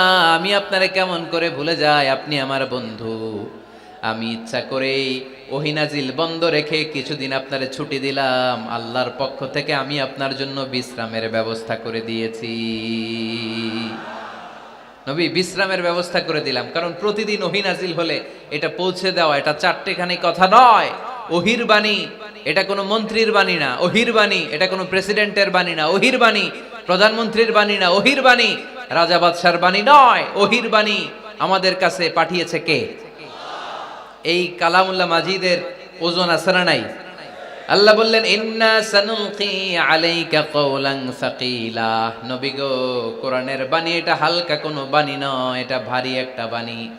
এই বাণী যদি আমি সাগরে নাজিল করতাম, এই কোরআনের বাণী যদি আমি জঙ্গলে নাজিল করতাম, আর এই কোরআনের বাণী যদি আমি পাহাড়ের মধ্যে নাজিল করতাম, কোরআনের ভারে বড় বড় পাহাড়গুলো মুহূর্তের মধ্যে ভেঙে চুরে খান খান হয়ে যেত। লাউ আনজালনা هذا القرآن على جبل لرأيته خاشعا متصدعا من خشية الله। নবী হে, এই কোরআনকে আপনার উপর নাজিল না করে যদি আমি হিমালয় পাহাড় মাউন্ট এভারেস্টের উপর নাজিল করতাম, আমেরিকার আলাস্কা মাউন্টেন রেঞ্জের উপর নাজিল করতাম, ইউরোপের আল্পস পর্বতমালায় নাজিল করতাম, আমি যদি বড় বড় তুর পাহাড়ের উপর নাজিল করতাম, আপনি দেখতেন কোরআনের ভারে পাহাড়গুলো ভেঙে চুড়ে খান খান হয়ে গিয়েছে। তার মানে কোরআনের ওজন আছে না নাই? কোরআনের বাণী কি পাতলা, হালকা না ভারী? সবাই বলুন, হালকা না ভারী? কতটা ভারী? রাসূল সাল্লাল্লাহু আলাইহি ওয়াসাল্লাম যখন ওটের উপর বসে থাকতেন, তখন কোরআনের আয়াত নাজিল হলে ওটের পা মাটির মধ্যে দেবে যেত। ঘোড়ার উপর যখন বসে থাকতেন, তখন কোরআনের আয়াত নাজিল হলে ঘোড়া মাটিতে বসে যেত। মাঝে মাঝে আল্লাহ রাসূল সাহাবীদের পায়ের উপরে মাথা রেখে ঘুমাতেন। সাইয়েদনা যায়েদ রাদিয়াল্লাহু তাআলা আনহুর পায়ের মধ্যে, রানের মধ্যে মাথা রেখে বিশ্বনবী একবার ঘুমালেন। যায়েদ রাদিয়াল্লাহু তাআলা আনহু বলেন, অনেকক্ষণ বিশ্বনবী শুয়ে রইলেন, কিন্তু আমার কষ্ট হয় নাই, আমি টের পাই নাই। কিন্তু হঠাৎ বিশ্বনবীর উপর কোরআন যখন নাজিল হওয়া শুরু হয়ে গেল, আমার মনে হলো বিশ্বনবীর মাথার ওজন উহুদ পাহাড়ের সমান ভারী হয়ে গেছে। এতক্ষণ ধরে বিশ্বনবীর মাথার কোনো ওজন নাই। হঠাৎ যখন কোরআনের আয়াত নাজিল হতে লাগলো, দেখলাম বিশ্বনবীর মাথার ওজন এতটা বেড়ে গিয়েছে, আমার মনে হচ্ছে আমার পায়ের হাড্ডি আর রান ফেটে মুহূর্তের মধ্যে খান খান হয়ে যাবে। তার মানে কোরআনের আয়াত সবসময় রিসিভ করা, ওহী সবসময় নেয়া এবং ওহীর বাণী পৌঁছে দেয়া, এটা সাধারণ কোনো কাজ নয়। সব সময় ওহী লাগাতার নাজিল হলে নবীর কষ্ট হয়ে যাবে। এজন্য নবীর কষ্ট দূর করার জন্য সরকারি চাকরি যারা করেন যেমনি ছুটি পান, নবীকে একটু ছুটি আর বিশ্রামে রাখার জন্য আল্লাহ তাআলা ইচ্ছা করেই ওহী নাজিল বন্ধ রেখেছেন। চিল্লায় পড়েন সুবহানাল্লাহ। এজন্য আল্লাহ তাআলা নবীরে আশ্বস্ত করে বললেন, নবী ওয়াদ-দুহা ওয়াল-লাইলি ইযা সাজা মা ওয়াদ্দা'আকা রাব্বুকা ওয়া মা ক্বালা ওয়ালাল আখিরাতু খায়রুল লাকা মিনাল উলা ওয়ালাসাউফা ইউ'তিকা রাব্বুকা ফাতারদা। পড়েন আল্লাহু আকবার। সূরার শুরুতে আল্লাহ শপথ কাটলেন দুইটা। কয়টা? সবাই বলেন, আরো জোরে বলতে হবে, কয়টা? তাহলে শপথের পর্ব শেষ। শপথ যখন শেষ, তারপরের তিনটি আয়াতে কনফার্মেশন। আল্লাহ তাআলা তার নবীকে কনফার্ম করেছেন যে নবী আমি আপনার সাথে আছি, নবী আমি আপনার সাথে আছি। এই এলাকার ওসি সাহেব যদি আপনারে বলে আমি আপনার সাথে আছি, সাহস লাগবে না? এসপি সাহেব যদি বলে আপনার সাথে আছি, সাহস লাগবে না? এমপি সাহেব যদি বলে সাথে আছি, সাহস লাগবে? প্রধানমন্ত্রী যদি বলে ভয় নাই, সাথে আছি, সাহস লাগবে না? ডোনাল্ড ট্রাম্প যদি বলে ভয় নাই, সাথে আছি, সাহস লাগবে? আর রাজাদিরাজ মালিকুল আমলাক, গোটা বিশ্বের সব রাজাদের রাজা মহারাজা আল্লাহ যদি বলে সাথে আছি, সাহস লাগে কি লাগে না? বিশ্ব নবীরে সাহস যোগালেন। পরের তিনটা আয়াতে আল্লাহ তাআলা নবীরে বললেন, নবী ভয় নাই, never lose hope, never give up, never be frustrated, আর হতাশ হবেন না, আমি আপনার সাথে আছি। চিল্লায় পড়েন সুবহানাল্লাহ। তারপরের তিন আয়াতে দিলেন তিনটা রিমাইন্ডার, নবী আপনারে কি কি নিয়ামত দিছি শোনেন, এগুলো মনে রাখেন, ভুলে যায়েন না। আর সর্বশেষ তিনটা আয়াতে তিনটা ওয়ার্ক প্ল্যানস, মানে গাইডলাইন, কর্মসূচি দিয়ে আল্লাহ সূরাটারে শেষ করেছেন। পড়েন আলহামদুলিল্লাহ। দুইবার যখন আল্লাহ শপথ করলেন, আলোর শপথ, অন্ধকারের শপথ, তারপরে আল্লাহ কনফার্মেশন করে বললেন, নবী মা ওয়াদ্দা'আকা রাব্বুকা ওয়া মা ক্বালা, নবী হে আমি আপনারে ভুলি নাই, আমি আপনারে ছাড়ি নাই। কাফেররা বলে আমি আপনারে ভুলে গেছি, আমি আপনার উপর রাগ করেছি, তাই আপনার উপর কোরআন নাজিল করি না। কথাটা কিন্তু ঠিক না। আমি আপনারে ভালোবাসি, মহব্বত করি, ইচ্ছা করে আপনারে ছুটি দেওয়ার জন্য, কয়েকদিন বিশ্রামে রাখার জন্য ইচ্ছা করেই কোরআন নাজিল বন্ধ রেখেছি। মা ওয়াদ্দা'আকা রাব্বুকা ওয়া মা ক্বালা, কাফেরদের কথার জবাবে তিনি বলছেন, না আমি আপনারে ভুলি নাই, আমি আপনার সাথে আছি। সুবহানাল্লাহ পড়েন। সাথে আছে কে? আরো জোরে বলেন। রাস্তায় হঠাৎ অ্যাক্সিডেন্ট হয়ে গেছে, বাঁচাবে কে? বলতে হবে সাথে আছে কে? আমাদের সাথে আল্লাহ আছে। এরপর আল্লাহ বললেন, ওয়ালাল আখিরাতু খায়রুল লাকা মিনাল উলা। ও নবী, মক্কার জীবনে সাময়িক একটু কষ্ট আপনি সহ্য করেন, মদিনার জীবনে আপনার জন্য আনন্দ রেখেছে কে? আখিরাতে আপনার জন্য জান্নাতকে তৈরি রেখেছে কে? ওয়ালাল আখিরাতু খায়রুল লাকা মিনাল উলা। আরেকটা কনফার্মেশন, আরেকটা অ্যাসিউরেন্স, আরেকটা নিশ্চয়তার গ্যারান্টি। নবী, indeed verily hereafter is far better for you than this dunya. এই দুনিয়ার চেয়ে আখিরাত উত্তম, ঠিক কি না? আখিরাত আপনার জন্য তৈরি, এই দুনিয়ার জীবন আপনার আসল জীবন নয়। আসল জীবন হচ্ছে কবরের জীবন, ঠিক কি না? একদিন মাটির ভেতরে হবে ঘরে মন আমার, কেন বাঁধো দালান ঘর রে মন আমার, কেন বাঁধো দালান ঘর। প্রাণ পাখি উড়ে যাবে পিঞ্জর ছেড়ে, ধরা ধামে সবই রবে তুমি যাবে চলে। বন্ধু বান্ধব যত মাতা পিতা দ্বারা সুত, বন্ধু বান্ধব যত মাতা পিতা দ্বারা সুত, সবই হবে তোমার পরে মন আমার, কেন বাঁধো দালান ঘর। একদিন মাটির ভেতরে হবে ঘরে মন আমার, কেন বাঁধো দালান ঘর। ঠিক না? মাটির ঘর আসল ঘর। এই ছোট্ট 2 লাইনের নাশিদ, এই গানটাই আমাদের হেদায়েতের জন্য যথেষ্ট, তাই না? কত কষ্ট করে বিল্ডিং বানালাম, কত কষ্ট করে ফ্ল্যাট কিনলাম, কত দামি টাইলস দিয়ে আমার গোসলখানাটা বানালাম, কিন্তু আমার জীবনের শেষ গোসলটা কি আমার ওই গোসলখানায় হবে? চিল্লায় বলতে হবে, হবে। এজন্য আল্লাহ বললেন, ওয়ালাল আখিরাতু খায়রুল লাকা মিনাল উলা। ও নবী, দুনিয়ার জীবন আসল জীবন নয়, আসল জীবন হলো আখিরাতের জীবন, ঠিক কি না? কিন্তু আমরা পাগল হয়ে আছি কোন জীবনের জন্য? দুনিয়ার পিছনে এই মরিচিকা, এই লোভ লালসা, এই ক্ষমতার দাপট, হ্যাঁ, এই সেলিব্রিটিজম, এই চোখ ধাঁধালো গ্ল্যামারাস লাইফের দিকে আমরা পাগলের মতো মরিচিকার পেছনে ছুটে বেড়াচ্ছি, আর আখিরাতের কথা আমরা বেমালুম ভুলে গিয়েছি, ঠিক কি না? এজন্য আল্লাহ বললেন, বাল তুসিরুনাল হায়াতাদ দুনিয়া ওয়াল আখিরাতু খায়রুন ওয়া আবকা।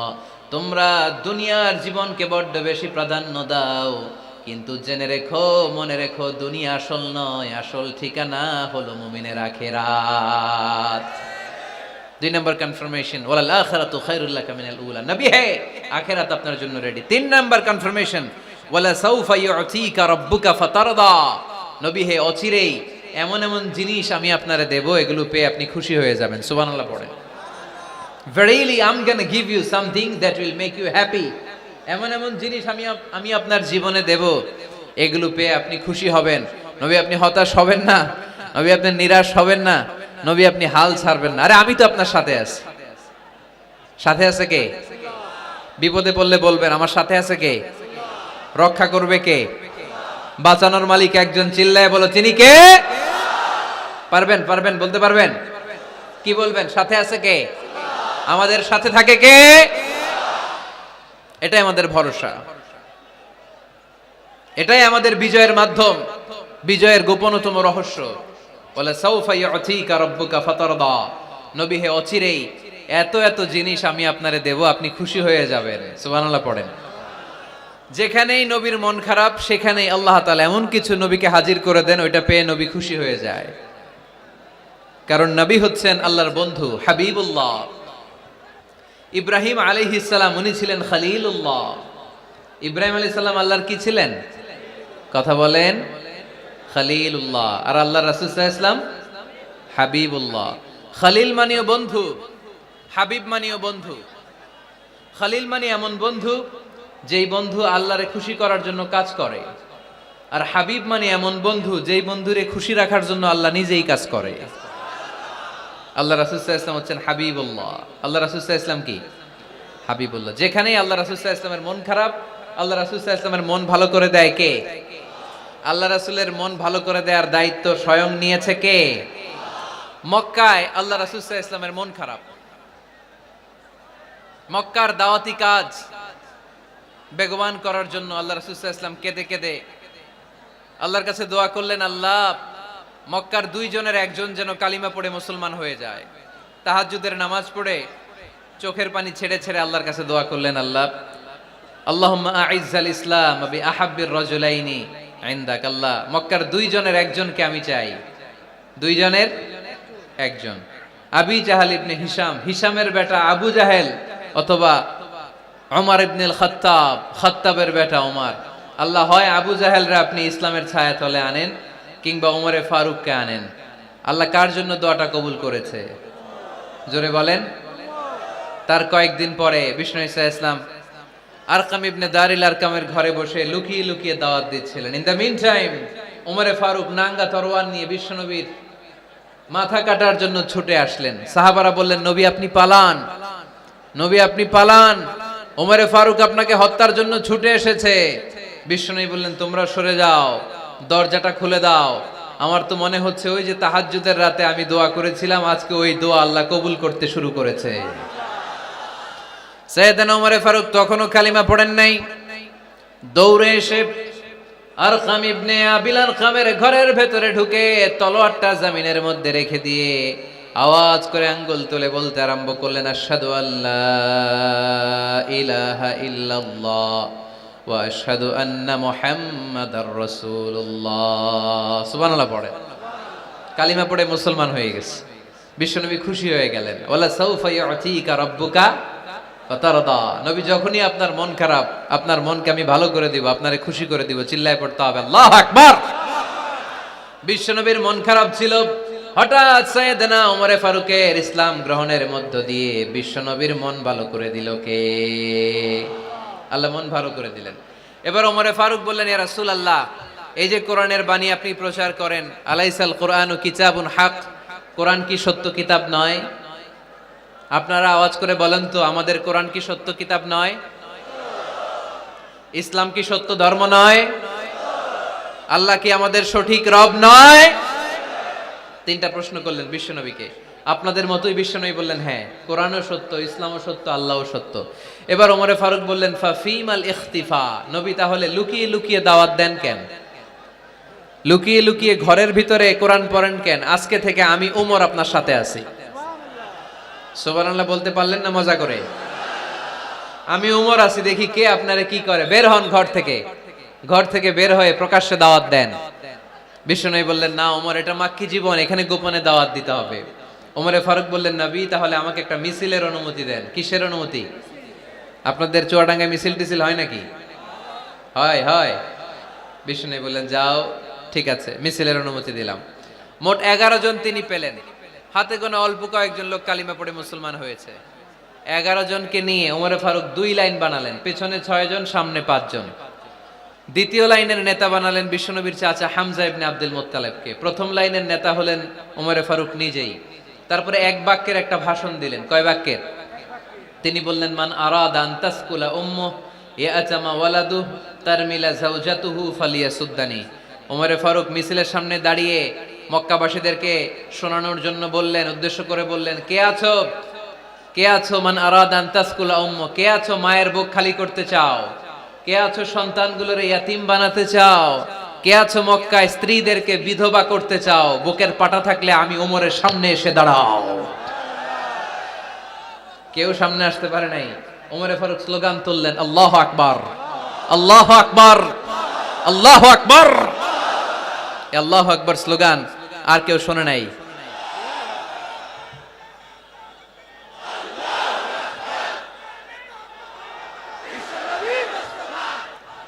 বালিশ হইলে খুব ভালো হতো, একটা বালিশ হইলে ভালো হতো।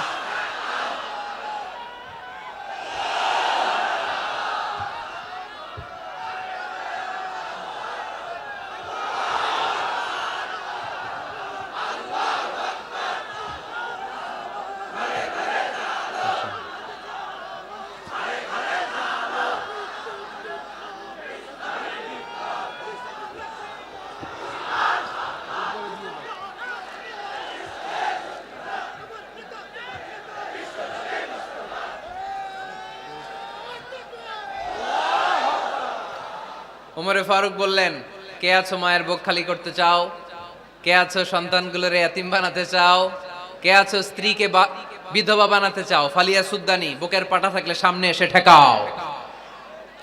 এ আল্লাহু আকবার স্লোগান শুরু করলেন। ওমরে ফারুক বললেন, কাবা ঘর যে ধরবো, কাবা ঘর ধরার আগ পর্যন্ত কেউ ওমরের মিছিল থামাতে পারবে। হঠাৎ মিছিল শুনে আবু জাহেল বেরোয় এলো, উতবা, শাইবা, ওয়ালিদ ইবনে মুগীরা, সব নেতা খেতারা বেরোয় আসলো। এসেই দেখে মিছিলের সামনে ওমর। মিছিলের সামনে কে? ওমরে ফারুককে দেখে সবগুলা দিছে দৌড়। মিছিল কেউ ঠেকাইতে পারে নাই। কাবার গিলাফ পর্যন্ত ওই মিছিল চলেছে, চিল্লায় বলো আল্লাহু আকবার। ওমরে ফারুক এমন নেতা ছিলেন, শুধু আবু জাহেলই না, মুনাফিকরা ওমরে ফারুককে দেখলে ভয় পেত।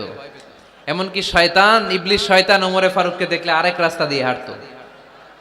আল্লাহ রাসূল বলতেন, মা সালাকা শাইতান সালিকান ফাজ্জান ইল্লা সালাকা ফাজ্জান গায়রা ফাজ্জিক। ওমর, শয়তান যদি তোমাকে এই রাস্তা দিয়ে আসতে দেখে, শয়তান এই রাস্তা রেখে দিয়ে আরেক রাস্তা দিয়ে হাঁটে।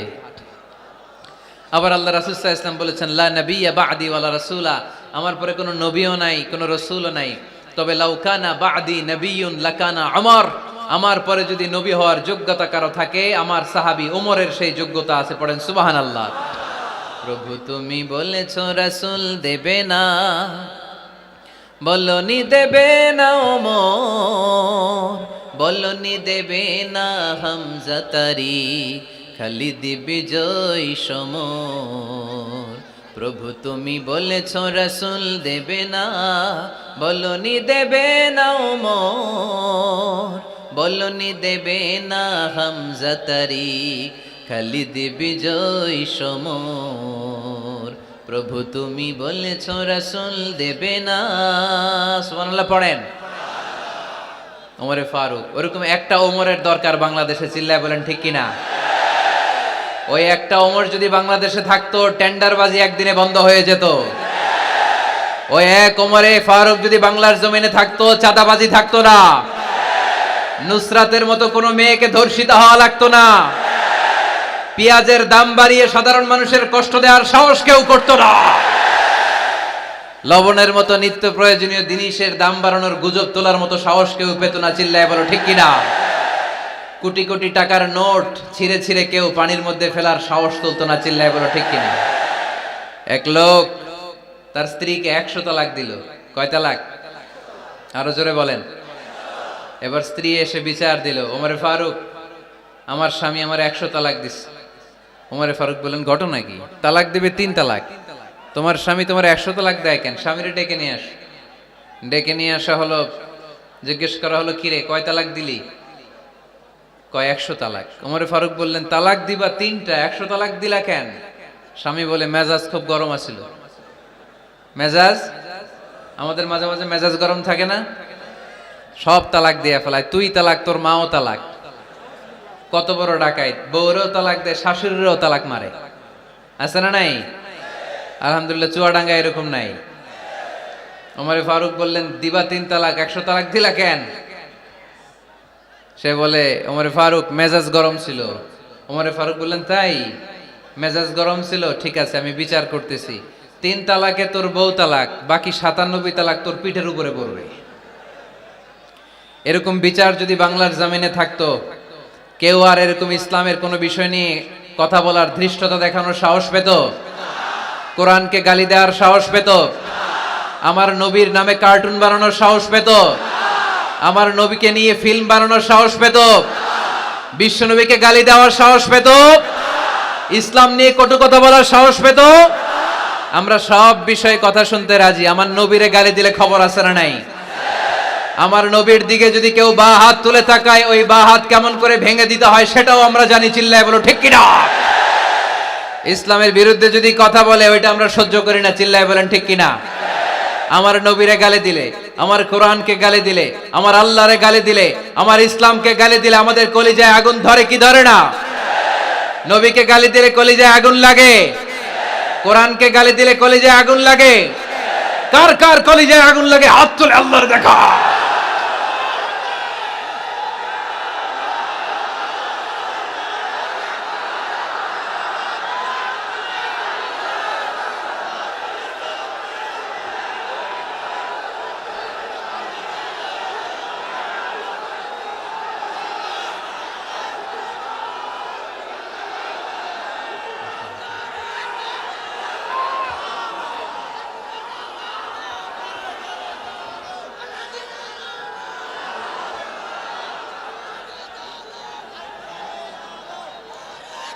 আমাদের এই উচ্ছ্বাস আল্লাহ রাসূলের ভালোবাসা, কোরআনের ভালোবাসা, ইসলামের ভালোবাসা, আল্লাহর জন্য ভালোবাসার এই উচ্ছ্বাস, এই সতেজতাকে আল্লাহ তুমি ইসলামের বিজয়ের জন্য কবুল করে নাও।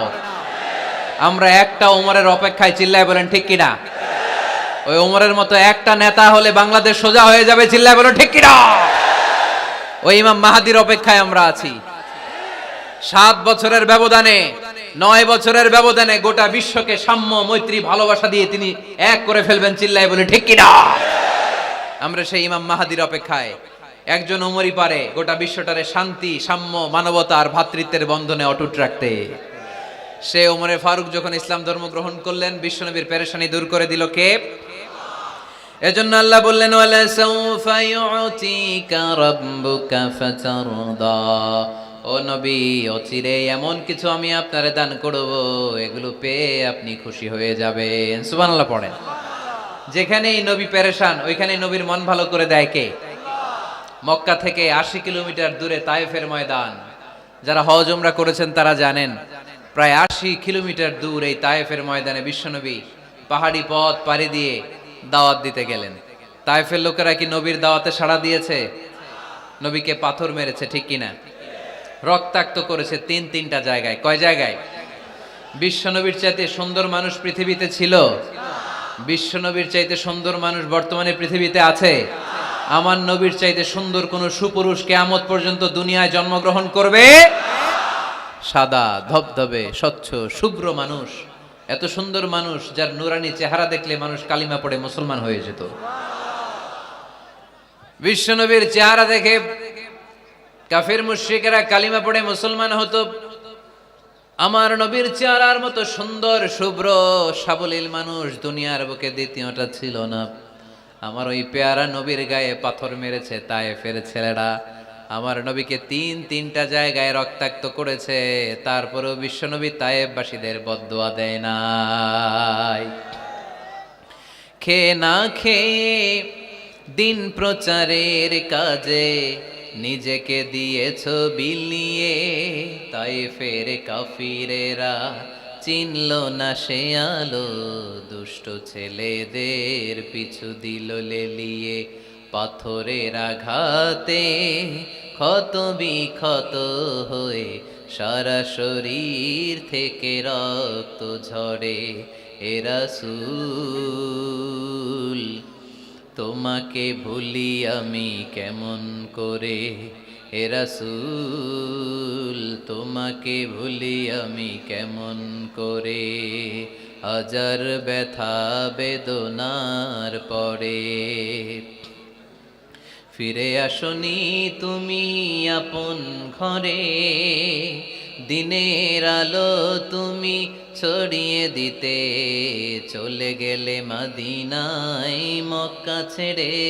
হে রাসূল তোমাকে ভুলি আমি কেমন করে, হে রাসূল তোমাকে ভুলি আমি কেমন করে। ঠিক কিনা? ওই নবীকে ভোলা সম্ভব? ওই নবীর ভালোবাসা আমাদের হৃদয়ে আছে না নাই? বিশ্ব নবীকে তিনটা জায়গায় আঘাত করল। এত শুভ্র সাবলীল সাদা দেহটা ছিঁড়ে ছিঁড়ে রক্ত বের হলো। বিশ্বনবী তায়েফবাসীদেরকে বদদুয়া দেয় নাই। বিশ্বনবী তায়েফবাসীদেরকে কোরআনের দাওয়াত দিতে গেলেন, তারা কোরআনের দাওয়াত মেনে নেয় নাই। বিশ্বনবী ওযু করলেন, গায়ের রক্তগুলোকে মুছে মুছে ফজরের সময় খেজুর বাগানের সামনে দাঁড়িয়ে ফজরের নামাজ শুরু করে দিলেন। বিশ্বনবী মন্ত্রমুগ্ধকর কণ্ঠ দিয়ে তেলাওয়াত করতে শুরু করলেন। ইন দ্য মিন টাইম বিশ্বনবীর পেছন থেকে একদল জিন বিশ্বনবীর কণ্ঠের কোরআন তেলাওয়াত শুনে কালিমা পড়ে মুসলমান হয়ে গেল। ফজরের সালাত শেষে আল্লাহ বিশ্বনবীর ডেকে বললেন, নবী আপনার মন খারাপ কেন? জিব্রাইল মারফত জানিয়ে দিলেন মন খারাপ কেন। বিশ্বনবী বললেন, 80 মাইল পথ পাড়ি দিয়ে তায়েফের ছেলেদেরকে দাওয়াত দিতে এলাম, তারা আমার দাওয়াত কবুল করে নাই। শুধু দাওয়াত প্রত্যাখ্যান করলে চলতো, আমাকে মেরে রক্তাক্ত করে তায়েফের জমিনকে লাল করে দিয়েছে। একটা ছেলে যদি কালিমা পড়তো আমার কলিজাটা ঠান্ডা হতো, আমার পরানটা ঠান্ডা হয়ে যেত।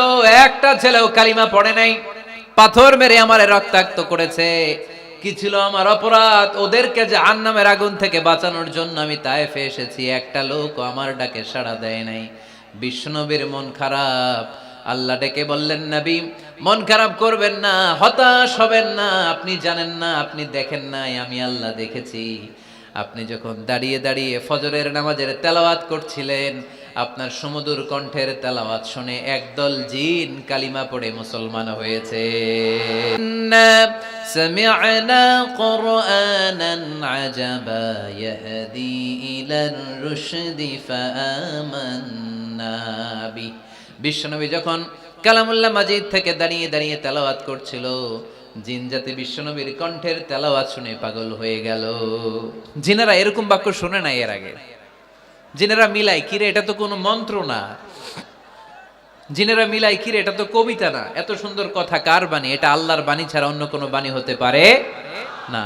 এই সুন্দর বাণী শুনে তারা কালিমা পড়ে মুসলমান হয়ে গেল। আল্লাহ বিশ্বনবীর আশ্বস্ত করলেন, নবী আপনার কষ্ট বৃথা যায় নাই। মুমিনের কষ্ট কি কখনো বৃথা যায়? আওয়াজ করে বলো, বৃথা যায়। নবী আপনি দাওয়াত দিতে এসেছিলেন দৃশ্যমান এক জাতি, মানব জাতিকে, তায়েফের মানব জাতিকে দাওয়াত দিতে এসেছেন। ওরা দাওয়াত কবুল করে নাই তো কি হয়েছে? অদৃশ্য জাতি, জিন জাতি কালিমা পড়ে মুসলমান হয়ে গিয়েছে। ওয়ালা সাউফা ইউতিকা রাব্বুকা ফাতারদা। নবী অচিরেই এমন এমন সুসংবাদ আপনারে শোনাবো, আপনি খুশি হয়ে যাবেন। বিশ্বনবী যখন শুনলেন তায়েফবাসী কালিমা পড়ে নাই, কি হয়েছে? জিন জাতি তো পড়ছে। বিশ্বনবী আবার খুশি হয়ে গেলেন। সুবহানাল্লাহ পড়ে। এইভাবে বিশ্বনবীর মন খারাপ হলে বিশ্বনবীর মন ভালো করে দেয় কে? মক্কার জমিনে বিশ্বনবীকে হত্যার ষড়যন্ত্র করা হলো। বিশ্বনবী আর থাকতে পারলেন না। বিশ্বনবীকে আল্লাহ বললেন, নবী আপনার জন্য আর গ্রিন সিগন্যাল নাই। মক্কা থেকে আপনাকে চলে যেতে হবে মদিনায়। আপনি চলে যান, আপনার বন্ধু আবু বকরকে নিয়ে হিজরত করে চলে যান। বিশ্বনবী চলে যাচ্ছিলেন আর মক্কার দিকে তাকিয়ে চোখের পানি ছাড়ছিলেন আর বলছিলেন, মক্কা তো হাব্বুল বিলাদ ইলাইয়া। মক্কা আমার কাছে সবচাইতে শ্রেষ্ঠ শহর। লাউলা উখরিজতু লামা খারাজতু মিনহা। মক্কা থেকে যদি আমারে বের করে দেয়া না হতো, আমি মক্কা থেকে বের হতাম না। আমার কথা কি আপনারা শুনতেছেন? অনেক রাত হয়েছে, এবার শেষ করে দেই। এত লোক যেতে কয়েক ঘন্টা লাগবে, পুরা চুয়াডাঙ্গা জেলা জ্যাম হয়ে যাবে। শেষ করে দিব নাকি আরো 2-1 মিনিট শুনবেন? শুনবেন? ঠিক আছে, তাহলে বসেন। রাসূল সাল্লাল্লাহু আলাইহি ওয়াসাল্লাম বললেন, মক্কা থেকে যদি আমার বের করে দেয়া না হতো, আমি বের হতাম না। চোখের পানি ছাড়লেন। মাতৃভূমি ছেড়ে চলে যেতে হবে। আপনাদের জেলার নাম কি? আরো জোরে বলেন। চুয়াডাঙ্গারে বেশি পছন্দ করেন না বোধহয়, এজন্য আওয়াজটা জোরসে হয় নাই। আপনাদের প্রাণের জেলার নাম কি? চুয়াডাঙ্গা। জোর করে যদি চুয়াডাঙ্গা থেকে বের করে আপনারা সিলেটে পাঠায় দেয়, ভালো লাগবে? বিশ্বনবীকে মক্কা থেকে মদিনায় পাঠিয়ে দেয়া হলো। জন্মভূমি ছেড়ে বিশ্বনবী মদিনায় যাচ্ছেন, মনটা খুব খারাপ। প্রথম যখন মানুষ বিদেশে যায়, এয়ারপোর্টে কাঁদে না? এয়ারপোর্টে গেছেন আপনারা? আহা, পরিবার পরিজনদেরকে কেঁদে কেঁদে অশ্রু সিক্ত নয়নে বিদায় দেয়। বিশ্বনবীও চোখের পানি ছেড়ে মক্কাকে বিদায় জানালো। মন খুব খারাপ, কিন্তু মদিনায় যেয়ে দেখে এলাহি কাণ্ড। মদিনার উপকণ্ঠে সানিয়াতুল ওয়াদা নামক জায়গায় আবাল বৃদ্ধ বনিতা দফ বাজিয়ে বাজিয়ে বিশ্বনবীরে ওয়েলকাম করতে শুরু করলো। তলাআল বাদরু আলাইনা মিন সানিয়াতিল ওয়াদা ওয়াজাবা শুকরু আলাইনা মাদআ লিল্লাহি দা আইয়ুহাল মাবউসু ফিনা جئت من أمر المطاع جئت شرفت المدينة مرحبا يا خير دا যারা পারেন পড়েন। طلع البدر علينا من ثنيات الوداع وجب الشكر علينا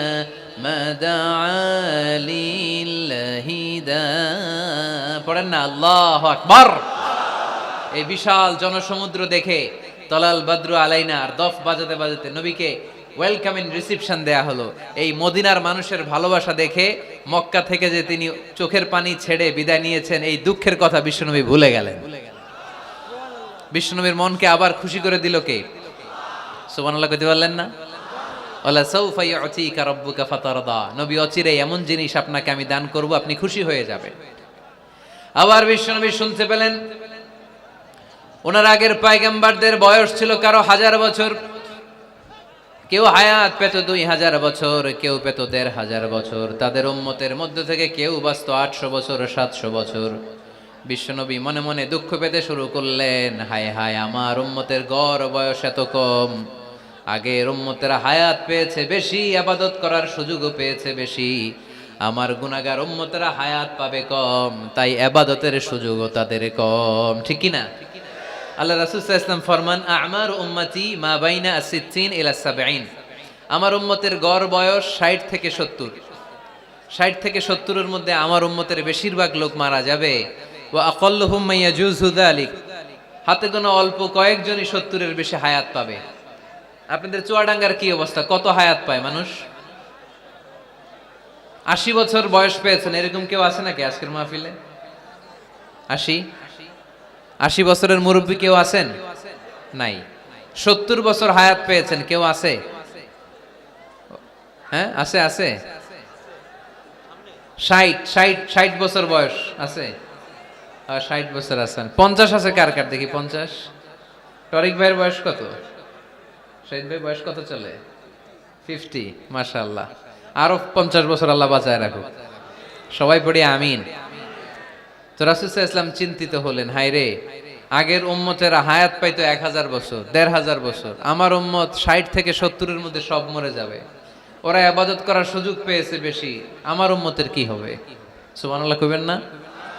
কি দরদ আমাদের জন্য, কি মায়ার নবী, কি দয়ার নবী। আমার নবীর চাইতে দয়ালু মানুষ পৃথিবীতে ছিল? আমার নবীর চাইতে বিশ্বস্ত মানুষ পৃথিবীতে আছে?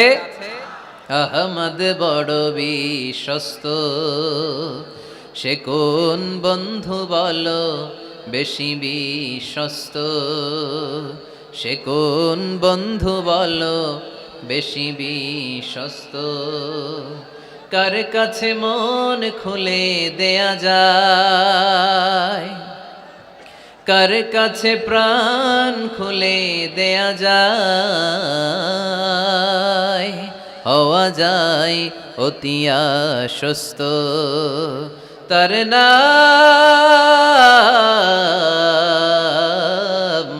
আহমদ বড় বিশ্বস্ত। সুবহানাল্লাহ পড়েন। আমার নবীর চাইতে বিশ্বস্ত আর কেউ আছে? আমার নবীর চাইতে দিলদরিয়া আর কেউ আছে? আমার নবীর চাইতে দয়ালু কোন মানুষ পৃথিবীর জমিনে আছে? ওমা আরসালনাকা ইল্লা রাহমাতাল লিল আলামিন, I have sent you as a mercy for the entire universe. নবী হে, আমি গোটা বিশ্বের জন্য আপনাকে রহমত করে প্রেরণ করেছি। চিল্লায় পড়েন সুবহানাল্লাহ। আবার বিশ্বনবী ফরমান, লিকুল্লি নবিয়্যিন দাওয়া মুস্তাজাবা, দুনিয়ার সব নবীকে আল্লাহ একটা করে বিশেষ দোয়া করার সুযোগ দিয়েছে, এই দোয়াটা করার সাথে সাথে এই দোয়াটা আল্লাহ কবুল করে নিয়েছে। আর দুনিয়ার বুকে যত নবী এসেছিল সব নবীরা তাদের দোয়াটা দুনিয়ায় শেষ করে ফেলেছে। ওয়া ইন্নী আখতাবিউ দাওয়াতি শাফাআতান লিউম্মতি ইয়াউমাল কিয়ামা, কিন্তু আমি আমার স্পেশাল দোয়াটা দুনিয়ার বুকে করি নাই, আমি কিয়ামতের দিন আমার উম্মতদেরকে সুপারিশ করার জন্য স্পেশাল দোয়াটা রেখে দিয়েছি। আমার নবী দোয়াটা রেখে দিয়েছে আমার জন্য, আপনার জন্য, আমাদের জন্য। বিশ্বনবী দোয়াটা করে নাই। সব নবী আল্লাহর পক্ষ থেকে কয়টা দোয়া পাইছে স্পেশাল? সবাই বলেন না? একটা। ওই দোয়া করার সাথে সাথেই কবুল হবে, একটা করে দোয়া। সব নবীরা ওই দোয়াটা দুনিয়াতেই করেছে, কোন নবী বাকি নাই, সব নবী দোয়াটা দুনিয়াতেই কাজে লাগিয়ে ফেলেছে, আমার নবী ছাড়া। আমার নবী কি দোয়াটা দুনিয়াতে করছে? দুনিয়ায় বিশ্বনবী বিপদে পড়েন নাই, ওই দোয়াটা করলেই বিপদ থেকে মুক্তি পেতেন। কিন্তু আমার জন্য, আপনার জন্য, আমাদের জন্য রেখে দিয়েছেন। কিয়ামতের দিন আমরা যখন বিপদে পড়ে যাব, আমাদেরকে বিপদ থেকে উদ্ধার করার জন্য বিশ্বনবী ওই দোয়াটা করে আমাদেরকে উদ্ধার করবে। চিল্লায় এখন সুবহানাল্লাহ। বিশ্বনবী কিয়ামতের দিন শুধু কাঁদতে থাকবে, আকাশের জলজলে সূর্যটা মাথার কাছে চলে আসবে, মাথার মগজগুলো ভাতের মাড়ের মতো গলে গলে নাকের ছিদ্র কানের ছিদ্র দিয়ে বেয়ে বেয়ে পড়বে। তৃষ্ণায় ক্ষুধায় জিহ্বাটা বের হয়ে কুকুরের মতো নাভিস্থল পর্যন্ত ঝুলতে থাকবে।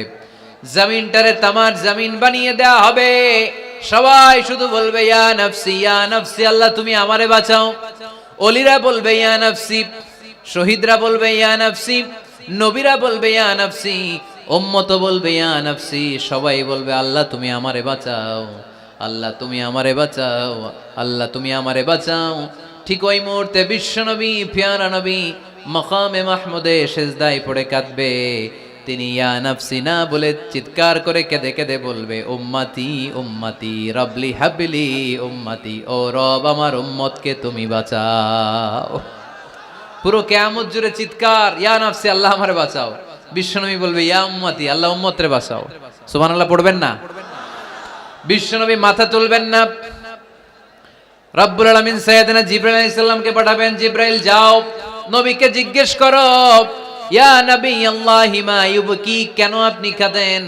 বিশ্বনবী মাথা তুলবেন না, সিজদারত অবস্থায় উত্তরে বলবেন উম্মতি উম্মতি, আল্লাহ আমার উম্মতের কি হবে আপনি বলেন, আমার উম্মতরে আপনি বাঁচান। সাইয়েদনা জিবরাইল এসে বলে ও মাবুদ, আপনার নবী বলে উম্মতের কি হবে, উম্মতের কি হবে? আল্লাহ বলেন জিবরাইল আমার নবীরে যে বলো ইন্না সানুরদিকা ফি উম্মাতিক ফালা নাসুক, আমি আমার নবীর দুনিয়ার বুকে যখন মন খারাপ ছিল তখন যেমনি মন ভালো করে দিয়েছি, আজকেও আমার নবীর উম্মতের ব্যাপারে এমন একটা ঘোষণা আমি দেব, এই ঘোষণা শুনে আমার নবী খুশি হয়ে যাবে। সারা দুনিয়াতে দুনিয়ার বুকে নবী যখনই পেরেশান, নবীর মন খারাপ, আমি যেমনি মন ভালো করে দিয়েছি, আজকেও এই কিয়ামতের ময়দানে নবীকে এমন ঘোষণা শোনাবো, এই ঘোষণা শুনে আমার নবী খুশি হয়ে যাবে। চিল্লায় পড়তে হবে আল্লাহু আকবার।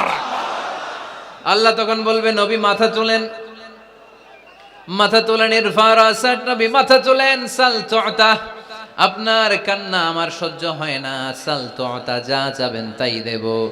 ইশফা তুশাফা, যার ব্যাপারে আপনি আজকে সুপারিশ করবেন তার জন্য আমি সুপারিশ কবুল করে নেব। ওয়া সাউফা ইউতিকা রাব্বুকা ফাতারদা, নবী এমন এমন জিনিস আপনারে দেব আপনি খুশি হবেন। তারপরও নবী খুশি হবেন না, নবী অস্থির হয়ে থাকবেন আমাদের জন্য। একটা পতাকা নিয়ে আমাদের সবাইকে নিয়ে আমার নবী পেয়ারা নবী জান্নাতের দরজার মধ্যে একটা ধাক্কা দিবেন, পড়েন আল্লাহু আকবার। জান্নাতের রক্ষী ফেরেশতা বলবে মান আনতা, আপনি কে? বিশ্বনবী বলবেন আনা মুহাম্মদ, আমার নাম মুহাম্মদ সাল্লাল্লাহু।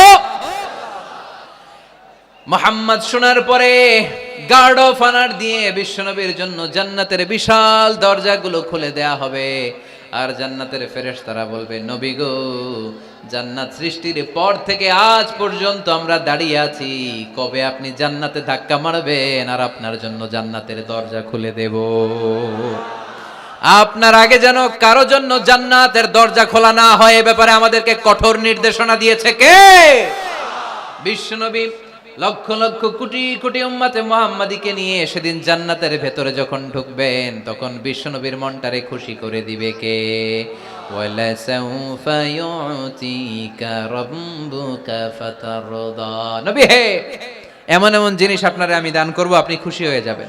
তার মানে মন খারাপ হলে নবীর মন ভালো করে কে? জোরে বলতে হবে। আপনারা ঘুমায় গেছেন, ঘুম ধরছে, কষ্ট হচ্ছে, ঝিমায়ে পড়েছে মুসলমান, চিল্লায় পড়েন লিল্লাহে তাকবীর, লিল্লাহে তাকবীর, লিল্লাহে তাকবীর। এরপরে নবীর আল্লাহ স্মরণ করায় দিচ্ছেন আলাম ইয়াজিদিকা ইয়াতীমান ফাআওয়া ওয়া ওয়াজাদাকা দাল্লান ফাহাদা, নবী গো আমি কি আপনার ইয়াতিম পাই নাই, তারপরে আমি কি আপনার লালন পালনের ব্যবস্থা করি নাই? সুবহানাল্লাহ পড়েন। আমার নবী ইয়াতিম হয়ে বড় হয়েছে, জানেন? ইয়াতিম হয়ে লালিত পালিত হয়েছেন। তিনি যখন মায়ের পেটে বিশ্বনবীর বাবাকে নিয়ে গিয়ে তুলে নিয়েছে কে? 6 বছর বয়সে মাকে তুলে নিল কে? দাদা আব্দুল মুত্তালিবের কাছে লালিত পালিত হলেন। 8 বছর বয়সে দাদাকেও নিয়ে গেল কে? এরপরে ইয়াতিম নবী চাচার কাছে লালিত পালিত হলেন। সুবহানাল্লাহ পড়েন। এজন্য আল্লাহ বললেন আওয়া আলাম ইয়াজিদিকা ইয়াতীমান ফাআওয়া, নবী হে আমি কি আপনার ইয়াতিম পাই নাই, আর আপনারে কি আমি আপনার চাচার কাছে লালন পালনের ব্যবস্থা করে দেই নাই? তো এই ছোট্টবেলায় আপনি ইয়াতিম, আপনারা দেখার কেউ নাই, তখন যদি আমি আপনারা সাহায্য করতে পারি, ওই আল্লাহ এখনো আসিনা নাই? বিপদের কালে আমার নবীরে সাহায্য করে উত্তরণের ব্যবস্থা করেছে যে, মুসলমানদের এই ক্রান্তি লগ্নে মুসলমানদের সংকট দূর করার জন্য আমার আল্লাহর রহমত আজও আছে না নাই? পরীক্ষা দিতে হবে আমাদের, পরীক্ষায় পাশ করতে হবে। ওয়ালা তাহিনু ওয়ালা তাহজানু ওয়া আনতুমুল আ'লাউনা ইন কুনতুম মুমিনিন। ভয় পেও না, নিরাশ হয়ো না, হতাশ হয়ো না, বিজয় তোমাদেরই হবে যদি মুমিন হও। চিল্লায় বলেন ঠিক কি না? আলাম ইয়াজিদকা ইয়াতীমান ফাআওয়া, নবী আপনার ইয়াতীম হিসেবে পেয়েছি, তখন আপনারে আশ্রয় দিয়েছি। তারপরে আল্লাহ বললেন ওয়াজাদাকা দাল্লান ফাহাদা, আপনারে আমি দল্লান হিসেবে পেয়েছি, তারপরে রাস্তা দেখিয়েছি। আপনি রাস্তা খুঁজছিলেন। দল্লুন শব্দের অর্থ গোমরা, পথহারা, কিন্তু রাসূল সাল্লাল্লাহু আলাইহি ওয়াসাল্লামের ক্ষেত্রে এই অর্থ করা যাবে না। আমার নবী গোমরা ছিলেন না, আমার নবী পথভ্রষ্ট ছিলেন না। যদিও অফিশিয়ালি আমার নবী 40 বছর বয়সে নবী হয়েছেন, কিন্তু 40 বছরের আগের জীবনীটাও আমাদের জন্য অনুপম আদর্শ আর নমুনা। চিল্লায় বলেন ঠিক কি না?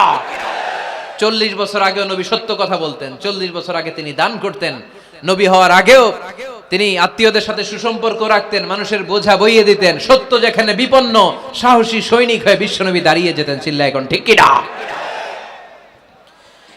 এজন্য আল্লাহ বললেন ওয়াজাদাকা দাল্লান ফাহাদা, নবী আপনি পথ খুঁজছিলেন, আমি আপনারে পথ দেখিয়েছি। আমাদেরকে পথ দেখায় কে?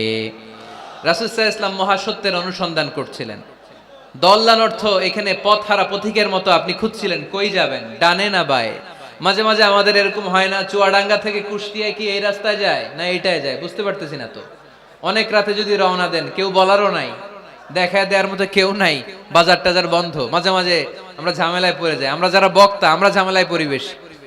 অনেক রাতে রাতে বাড়িতে ফিরি, এই জেলা থেকে ওই জেলায়, রাত 3টার দিকে, লোক নাই, ডানে যাবো না বায়ে যাবো। পুলিশ ভাইরা মাঝে মাঝে সহায়তা করে, অনেক সময় পুলিশও নাই, তখন ভরসা একজনের উপর, তিনি কে? তো রাসূল সাল্লাল্লাহু আলাইহি ওয়াসাল্লাম সত্যের পথ খুঁজছিলেন, ডানে না বায়ে। আল্লাহ বললেন বায়ে না, ডানে যান। ফাহাদা, আল্লাহ হেদায়েতের রাস্তায় তুলে দিলেন। সুবহানাল্লাহ পড়েন। আমরা যদি পথ ভুলে যাই, আমাদের পথ দেখায় কে? সবাই বলেন আমাদের পথ দেখায় কে? আমি যদি কোনদিন পথ ভুলে যাই, হাত ছানি দিয়ে কাছে নিও, মমতার বন্ধনে আমায় বেঁধে সব ভুল ক্ষমা করে দিও। পড়েন, আমি যদি কোনদিন পথ ভুলে যাই, হাত ছানি দিয়ে কাছে নিও, মমতার বন্ধনে আমায় বেঁধে সব ভুল ক্ষমা করে দিও। পড়েন আমিন। আমাদের পথ দেখায় কে? আমরা প্রতিদিন পড়ি ইহদিনাস সিরাতাল, সবাই পড়েন ইহদিনাস সিরাতাল। ও আল্লাহ আমাদেরকে সরল সঠিক পথ দেখাও। আল্লাহ বললেন নবী আপনাকে আমি পথ দেখিয়েছি। এরপর আল্লাহ বললেন ওয়াজাদাকা আইলান ফাআগনা, নবী আপনি ছিলেন নিঃস্ব, আপনার টাকা পয়সা ছিল না। খাদিজার সাথে বিয়ে দেওয়ার মাধ্যমে আমি আপনার নিঃস্বতা দূর করে ধনী বানিয়ে দিয়েছি। সুবহানাল্লাহ পড়েন। রাসূল সাল্লাল্লাহু আলাইহি ওয়াসাল্লাম মেষ চড়াতেন। মা বাআসাল্লাহু নাবিয়ান ইল্লা রাআল গানাম, এই পৃথিবীতে এমন কোন নবী নাই যেই নবী ছাগল চড়ায় নাই। আপনারা ছাগল চড়ান তো? আপনাদের তো এই যে কি বলে ব্ল্যাক গোট, চুয়াডাঙ্গার ব্ল্যাক গোট নাকি সারা দুনিয়ায় বিখ্যাত। হ্যাঁ, ব্ল্যাক বেঙ্গল, কি বলে ব্ল্যাক বেঙ্গল। ছাগল পালেন কে কে দেখি তো চুয়াডাঙ্গায়? ওরে আল্লাহ, ছাগল তো নিয়ে যাওয়া লাগবে কয়েকটা, দেখা যায় অনেক ছাগল। মেহেরপুরও বিখ্যাত না? মাশাআল্লাহ, চুয়াডাঙ্গার ছাগল অনেক বিখ্যাত। তো সব নবীরা ছাগল ছড়িয়েছেন। বুখারীর বর্ণনা, মা বাআসাল্লাহু নাবিয়ান ইল্লা রাআল গানাম, এই পৃথিবীতে এমন কোন নবী নাই যে নবী ছাগল চড়ায় নাই। বিশ্বনবী ছাগল চড়াতেন অল্প কিছু পারিশ্রমিকের বিনিময়ে। সুবহানাল্লাহ পড়েন। কারণ আমার নবী শিখিয়েছেন পরিশ্রমে লজ্জা নেই, লজ্জা অলসতায়। ঠিক কি না?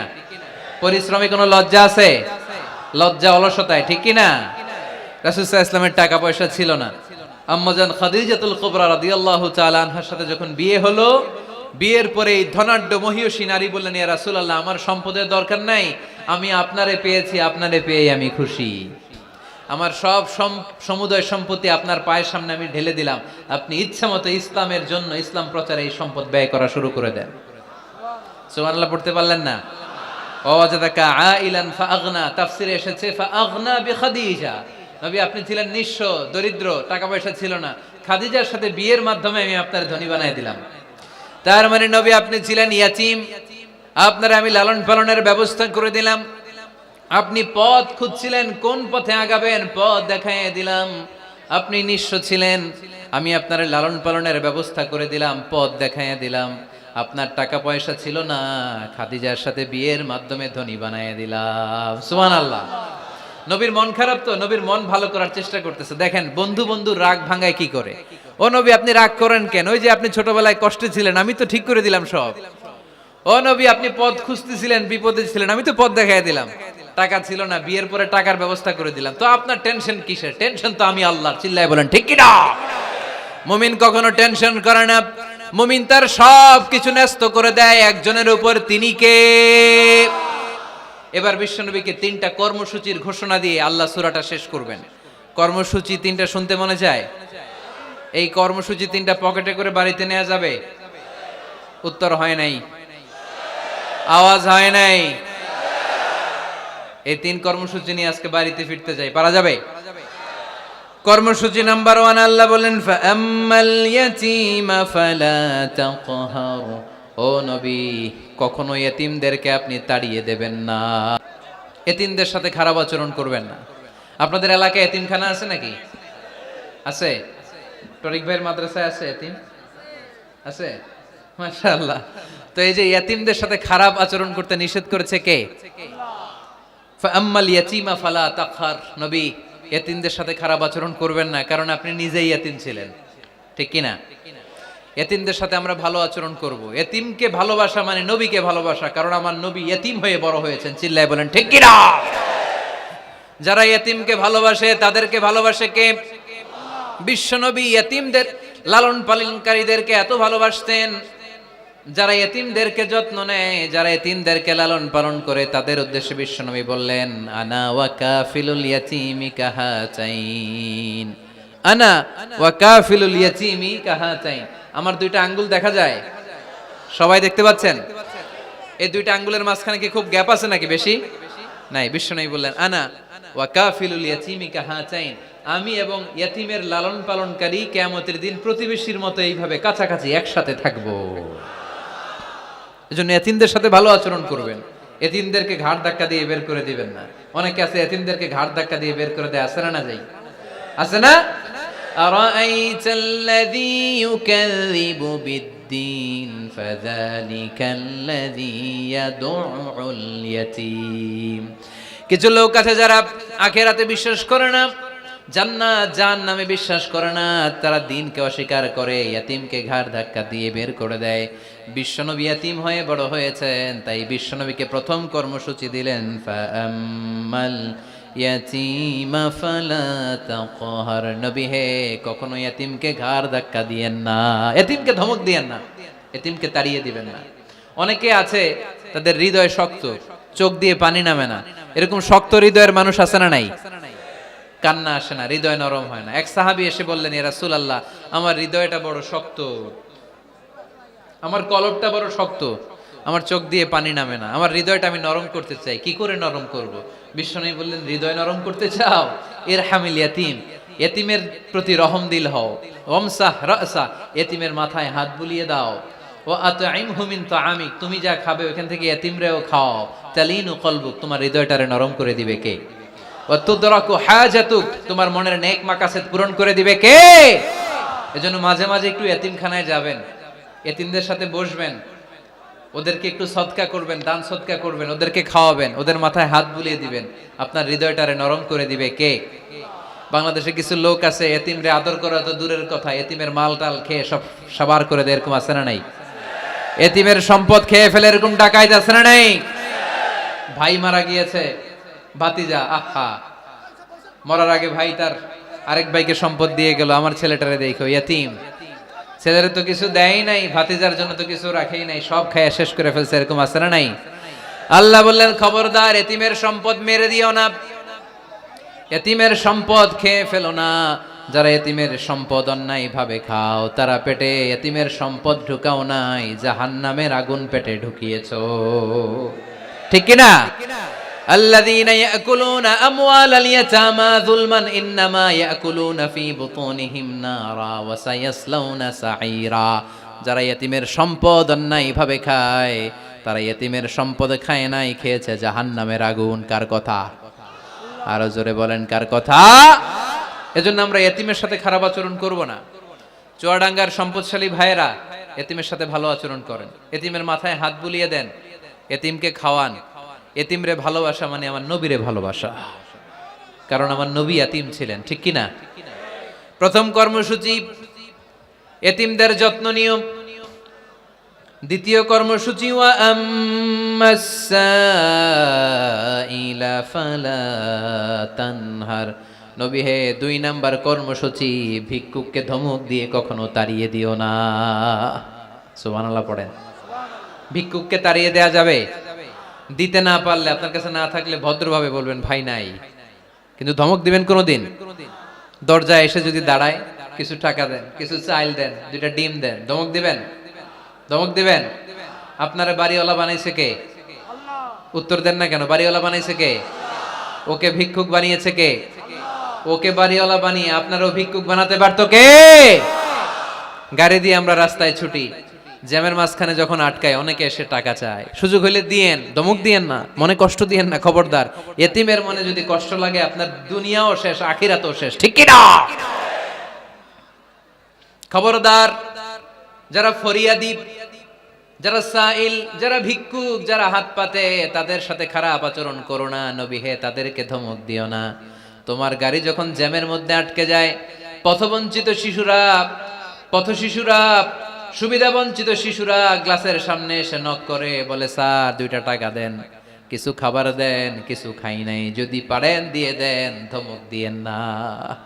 কারণ ওরে পথ শিশু বানাইছে কে? রাস্তার ফকির বানাইছে কে?